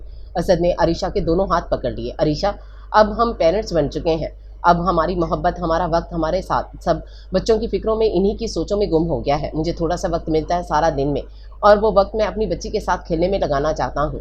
Hadiya is my true love. और बेटी के नाज उठाना, बेटी को संभालना क्या होता है ये मुझे हादिया के आ जाने के बाद पता चला। Thank you so much Arisha, इतनी प्यारी बेटी देने के लिए, मेरी ज़िंदगी की सबसे बड़ी ख्वाहिश पूरी करने के लिए। अरीशा असद के कंधे पर सर रखकर मुस्कुरा दी। हादी आपके बाबा ने एक बहुत बड़ा सरप्राइज़ दिया है हमें। क्या? बेटा हमारा नाम आ गया है हज की स्कीम में, हम सब इंशाल्लाह 6 माह बाद हज पर जाएंगे। कौन कौन मामा? बेटा आपके सारे बहन भाई, दादा दादी, फूफो की फैमिली, आपकी नानो। इस बार आपके बाबा ने साथ में फैमिली को ले जाने का प्लान बनाया था जो कि अल्लाह ने मंजूर कर लिया। बस कबूल व मकबूल वाला हज हो, आमीन। ठीक है मामा, मैं हज पर जाने से पहले पाकिस्तान आ जाऊंगा। नहीं हादी, आपके बाबा ने ये फैसला किया है कि आप हमेशा के लिए पाकिस्तान बुलवा लिए जाएंगे। मामा इस पर मैं बाद में बात करूंगा। हादी तुम हज के लिए पाकिस्तान जा रहे हो ना? वापसी कब तक होगी तुम्हारी? सुंबल ने तशवीश से पूछा। ओह कम ऑन यार, डोंट वरी, 2 माह में वापस आ जाऊंगा। हादी अपने पेरेंट्स से मेरा जिक्र करोगे इंशाल्लाह। सुंबल और हादी ने साथ ही MS फाइनेंस करके जॉब स्टार्ट कर दी थी। हादी ने MPhil करके PhD शुरू कर दी थी। 25 साल की उम्र में हादी बहुत मैच्योर और समझदार हो चुका था और सुंबल को अपनी ज़िंदगी में शामिल करने का फैसला उसे बहुत मुतमईन कर गया था। सुंबल भी इस्लामी तहजीब की दिलदाह थी। जर्मनी में रहने के बावजूद उसके इक़दार में कोई कमी नहीं आई थी और हादी उसे हर तरह से अच्छा लगा था। सुंबल और हादी की मुलाकात एक लाइब्रेरी में हुई थी, एक कुरान की तफसीर इशू करवाते हुए। सुंबल को समझ नहीं आ रही थी कि वो कौन सी तफसीर इशू करवाए। तब हादी ने उसकी हेल्प की और फिर दोनों एक ही क्लास के फेलोज निकले। साथ में वक्त गुजारते, बातें करते, खाते पीते हादी अक्सर डिनर करने सुंबल के घर चला जाता, जहां उसके पेरेंट्स ने साफ साफ कह दिया, बरखुरदार, अगर शादी का इरादा है तो बात आगे चलाइए रखो, वरना बात यहीं ख़त्म करो। हादी ने कमिटमेंट कर लिया, बिना कुछ सोचे, बिना कुछ जाने। हादी, मुझे अपनी दुआओं में शामिल रखना और प्लीज़ ये दुआ करना हमारा ये रिश्ता अपनी मंजिल तक पहुंच जाए। हादी ने सुंबल का हाथ थपथपाया। इंशाल्लाह, भरोसा रखना अल्लाह पे। हादी हज के लिए पाकिस्तान आ गया ताकि सब अहले खाना के हमरा हज पर रवाना हो। हादिया तो जैसे हादी के गले का हार बनी हुई थी। 5 साल की छोटी सी बहन गुड़िया को गोद में उठाए रखता। कभी कभार अरीशा को गुस्सा आने लग जाता कि भाइयों के लाड ने हादिया को बिगाड़ दिया है। भाई मेरी चॉकलेट आए, मेरी डोल भी, प्यारी प्यारी मज़े मज़े की बातें हादिया के मुंह से सुनकर हादी फूला ना समाता। इन लोगों के पहले मदीने की फ़्लाइट थी। अरीशा सजदा शुक्र से फूली नहीं समा रही थी कि वो अपनी अम्मी, अपने बच्चों, शौहर और ससुराल की हमरा हज पर रवाना हो गई है। एक अजीब सा सुकून और अजीब सी सरशारी थी। और असद के आंसू ये सोचकर नहीं थम रहे थे कि वो मेहरबान रब जब अपनी मेहरबानियों पर आता है तो नवाजिशात के दरिया बहा देता है। असद जहांगीर गुनाहों में डूबा हुआ इंसान सच्ची तौबा करने के बाद इतनी नवाजिशात का हकदार कैसे बन गया? इतनी तो उसकी औकात नहीं थी। हज के तमाम अरकान अहसन तरीके से सर अंजाम देकर सारा घराना बहुत पुरसकून हो चुका था। अब वापसी का सफ़र था। हादी ने अपने और सुंबल के लिए बेतहाशा दुआएं की। अरीशा ने अपने सारे बच्चों के अच्छे मुस्तकबिल की दुआएं की और असद तो सजदा शुक्र से ही सर नहीं उठा पा रहा था कि उसको इतना कैसे नवाज दिया गया। अरीशा की माँ इसलिए खुश थी कि वो बेटी, दामाद और नवासा नवासी के साथ हज की सआदत हासिल कर रही थी और यही एहसासात असद के वालिदैन के भी थे। असद के दादा बहुत ज़ईफ़ हो चुके थे, इसलिए उन्होंने व्हील चेयर पर हज अदा किया था, लेकिन एयरपोर्ट पर ही असद के दादा की डेथ हो गई, जिसके बाइस उनकी परवास एक दिन की ताख़ीर से पहुंची। इनके दादा की तदफीन वहीं कर दी गई थी। असद के वालिद बहुत गमगीन थे कि इतनी बड़ी खुशी मिलने पर यह सदमा मिला। बच्चे सारे बहुत उदास थे। हादिया तो सहम गई थी, पहली बार ख़ानदान से किसी को मरता हुआ देख रही थी और असद बिल्कुल खामोश था क्योंकि दादा से बहुत क्लोज था। हादी, असद और असद के वालिद ने दादा को अपने हाथों से कब्र में उतारा और वापसी का सफ़र तय किया। घर आकर भी असद अक्सर अपनी लाइब्रेरी में आंसू बहाता अपने दादा की याद में, क्योंकि दादा ही होते हैं। बचपन से जवानी तक जो प्यार, जो शफकत दादा ने दी, वो तो असल बाप ने भी नहीं दी थी। अरीशा ने असद को संभाला दिया था। हादी भी जाने की तैयारी में था जब असद ने उसे अपना फरमान सुना दिया। हादी, आपकी मंगनी इस संडे आसिया फूफो की जमील से हमने तय कर दी है। हादी ने जस्ट नाव पे इनकार कर दिया। सॉरी बाबा, मैं ये रिश्ता नहीं करूँगा। मैंने मामा को बहुत पहले ही इनकार कर दिया था। I just say sorry. Asad को तैश आ गया, देखता हूँ कौन रोकेगा मुझे इस मंगनी से। मैंने जब एक बात कह दी तो कह दी। असद गुस्से से फुंकारने लगा और हादी भी गुस्से से चिल्लाने लगा। ये सुनकर असद ने एक जनाटेदार थप्पड़ हादी के मुंह पर जड़ दिया। अपनी बकवास बंद करो हादी। भाई को थप्पड़ पड़ता देख हादिया माँ की गोद में जा पहुंची। डरकर सहम गई थी और आहद, हदीद, अरीशा खामोश तमाशाई बने इन दोनों को देख रहे थे। हादी की आंखों में आंसू आ गए थे और वो तेज़ी से अपने कमरे में जाकर सामान पैक करने लगा। अरीशा, इसको समझा दो, अगर आज ये इस घर से चला गया तो दोबारा कभी मत आए।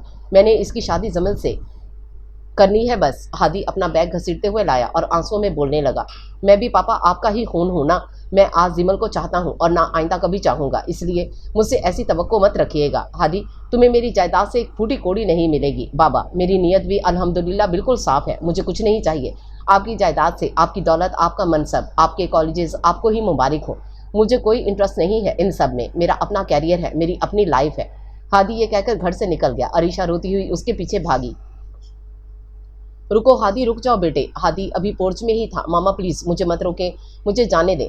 मेरा अब इस घर से कोई वास्ता नहीं रहा। बाबा ने मुझे मारकर निकाल दिया है। अब बस मामा, मुझे जी लेने दे मेरी ज़िंदगी। मैं मर जाऊंगी हादी तुम्हारे बगैर। अरीशा ने हादी के सीने पर सर रख दिया।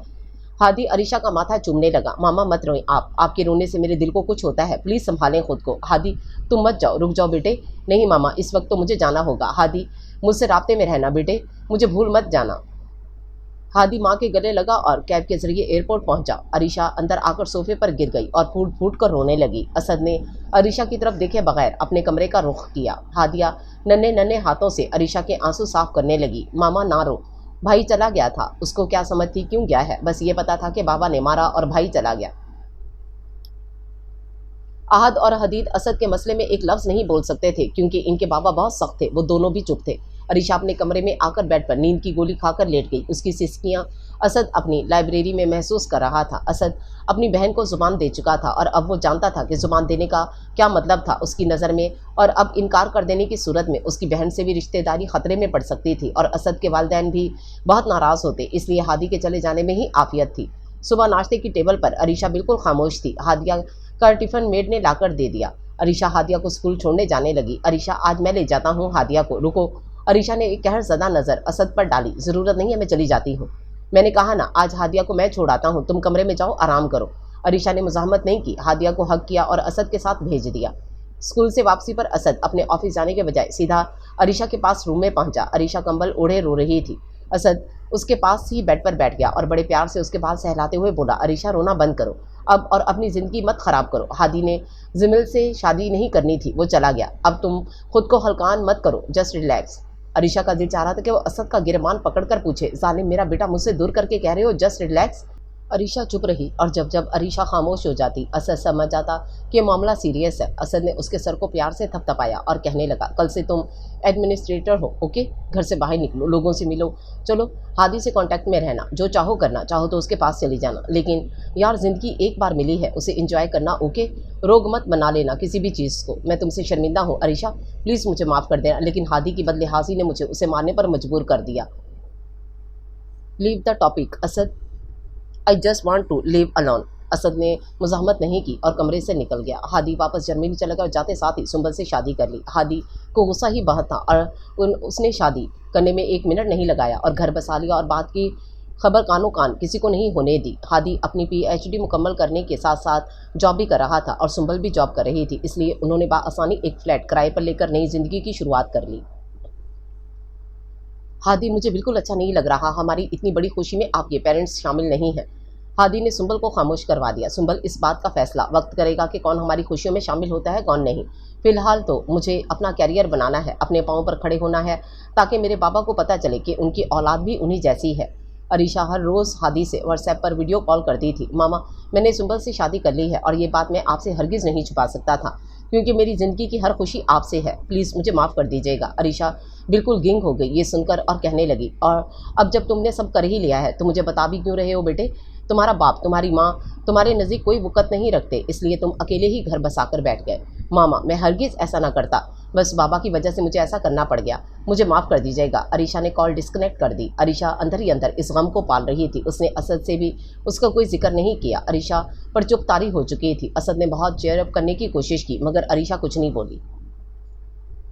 अरीशा, हादिया और अपना सामान पैक कर लो, हम उम्रे के लिए कल चलते हैं। अरीशा इनकार नहीं कर सकी। हादिया को लिया और सीधा उम्रा करने रवाने हो गए। अरीशा जानती थी कि काबे को देखकर ही वो अपना गम हल्का कर सकती है, इसके अलावा कोई भी उसका गम दूर नहीं कर सकता।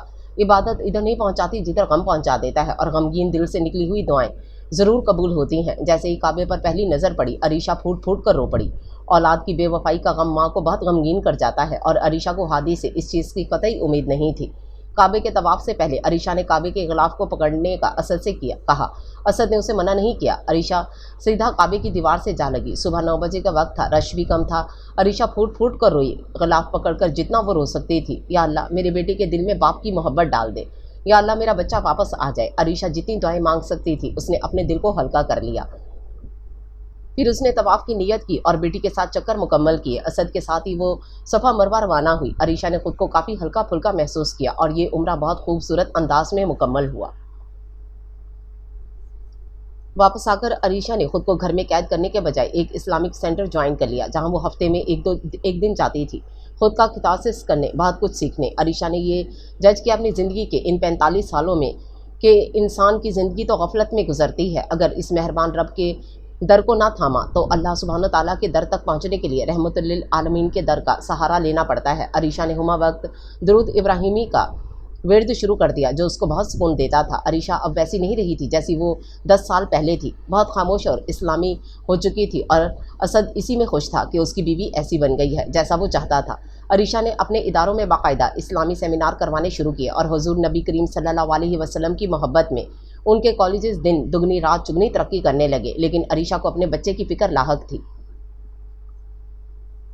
आहद और हदीद बहुत मज़े में थे। कॉलेज की ऑनरशिप मिल जाने से हदीद तो खुद भी क्लासेस पढ़ाया करता ताकि उसका कॉलेज ना ज़ाया हो और आहद ने आईटी के मैदान में तरक्की की। अरीशा अपने जुड़वा बेटों से मुतमईन थी।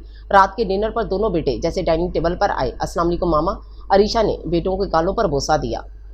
मामा, हादी भाई की कॉल आई थी, आज उनके यहाँ बेटी हुई है। अरीशा के चेहरे पर एक रंग आया, एक गया कि इतनी बड़ी खुशखबरी तक मुझसे छुपा ली। आपको कब बताया हादी ने? मामा, आज ही सुबह उनसे चैटिंग हो रही थी, तब उन्होंने बताया कि भाभी को लेकर वो हॉस्पिटल आए हैं और फिर थोड़ी देर बाद उनकी कॉल आई कि बेटी हुई है। अरीशा ने अपना मोबाइल देखा तो 5-6 मिस कॉल थी हादी की। ओहो, वो मुझे भी कॉल कर रहा था। अरीशा अपने कमरे में आई, हादी के बचपन की तस्वीर निकाल कर देखते हुए बोली, हादी तुम आज खुद बाप बन गए हो, एक बेटी के, और अपनी माँ से दूर हो जिसके कितने अरमान थे अपने बेटे के सर पर सहरा देखने के, पोता पोती के लाड उठाने के, लेकिन ये सब मेरे नसीब में नहीं था। हादिया माँ को पानी के साथ दवाई दे रही थी। माँ, क्या हो गया है आपको? उठिए, मेडिसिन ले ले। असद साथ ही बैठा बेड पर अरीशा को सहारे से बिठाकर दवाई खिलाने में हादिया की मदद कर रहा था। अरीशा को शदीद डिप्रेशन का अटैक हुआ था और वो गुज़िश्ता 15 दिन से उसके हिसार में थी। 2 दिन हॉस्पिटल रहकर घर आ गई थी। आखिर क्यों किया हादी ने मेरे साथ ऐसा? अरीशा ने चीखें मारना शुरू कर दी थी। रो रो कर बुरा हाल कर लिया था। असद ने बड़े प्यार से उसे संभालने की कोशिश की थी लेकिन वो नाकाम हो गया था। अरीशा, मेरी बात सुनो। दुनिया में जब जब इंसान इंसानों से उम्मीद लगाता है, मायूस लौटाया जाता है। तुम तो अल्लाह से बहुत करीब हो, तो फिर मायूसी कैसी? भूल जाओ हादी की गलती और माफ़ कर दो उसे। अरीशा फट पड़ी। माफ़ कर दूं? कैसे माफ़ कर दूं? बाप बन गया है, मुझे बताना तक गवारा नहीं किया। अरीशा ने हादी से बात करना छोड़ दी थी और हादी बहुत डिस्टर्ब था। यार आहद, मामा मेरी कॉल रिसीव नहीं कर रही, चल ज़रा उनसे बात तो करवा। भाई, आपको कुछ पता भी है मामा किस फेज से गुजर रही हैं? आपकी इस शादी ने मामा को बहुत निढाल कर दिया है। वो जहनी तौर पर कबूल नहीं कर पा रही कि हादी ऐसा कर सकता है।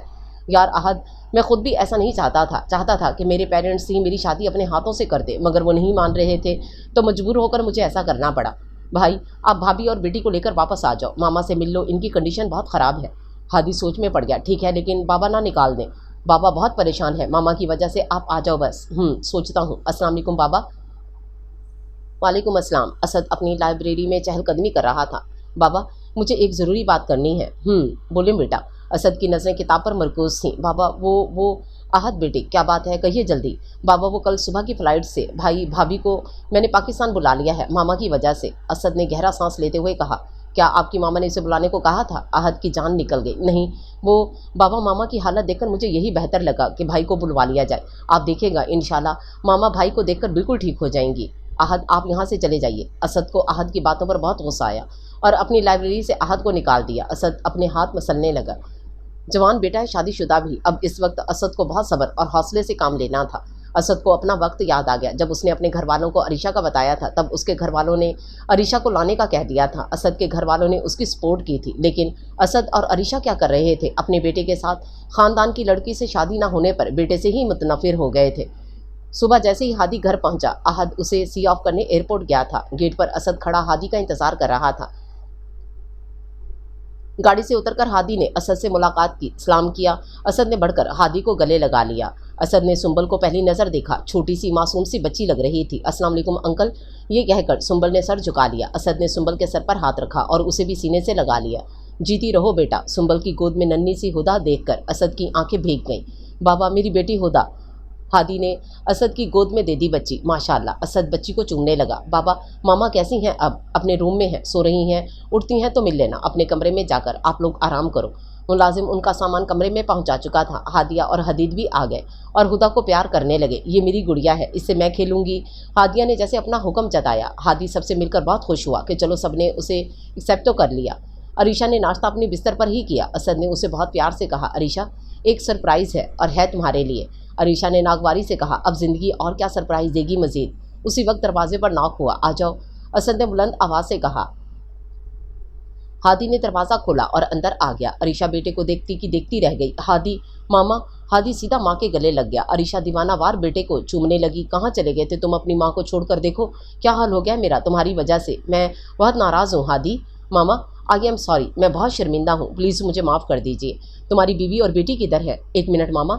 सुंबल, सुंबल। हादी बुलंद आवाज़ से सुंबल को पुकारने लगा, जो दरवाजे पर खड़ी थी। बच्ची को गोद में लेकर छोटी सी सुंबल गोद में बच्ची लिए कमरे में दाखिल हुई। अस्सलाम वालेकुम आंटी, इधर आओ मेरे पास। अरीशा ने सुंबल को गले लगा लिया और हुदा को गोद में लेकर चूमने लगी। ये तो बिल्कुल हादी जैसी है। अरीशा असद को दिखाने लगी, मामा हमें माफ़ कर दीजिए और अब मैं कहीं नहीं जाऊँगा, आपको छोड़कर वादा। अरीशा की आंखों में आंसू थे। अरे पक्का वादा मामा। डिनर टेबल पर अरीशा के चारों बच्चे असद, सुंबल और ननी हुदा भी मौजूद थे। एक भरा पूरा घर बिल्कुल मुकम्मल लग रहा था। खाने के बाद असद ने अपने बेटों से कहा, मैंने अपने सारे कॉलेजेस के शेयर हादी के नाम कर दिए हैं और अब हादी ही ऑनर होगा कॉलेज का। लेकिन बाबा मुझे कुछ नहीं चाहिए। नहीं बेटा, मैंने आपको इसलिए ऑनर बनाया ताकि आप अच्छे से संभाल लें सब, और मेरी जायदाद चारों बच्चों में बराबर की तकसीम होगी। बाबा हमारा हिस्सा कॉलेजेस में। अहद और हदीद एक दूसरे का मुंह तकने लगे। आप दोनों को मैं कॉलेजेस नहीं दे रहा। मेरे फार्म हाउस के बिज़नेस अहद के और मेरा बैरून मुल्क का सारा बिज़नेस हदीद का, और बच्चों आपका ही है सब कुछ। मैं ये सब कुछ अपनी ज़िंदगी में ही आप सबको देकर जाऊँगा ताकि मेरे बाद लड़ना मत, खुशी खुशी प्यार मोहब्बत के साथ ये ज़िंदगी गुजार देना।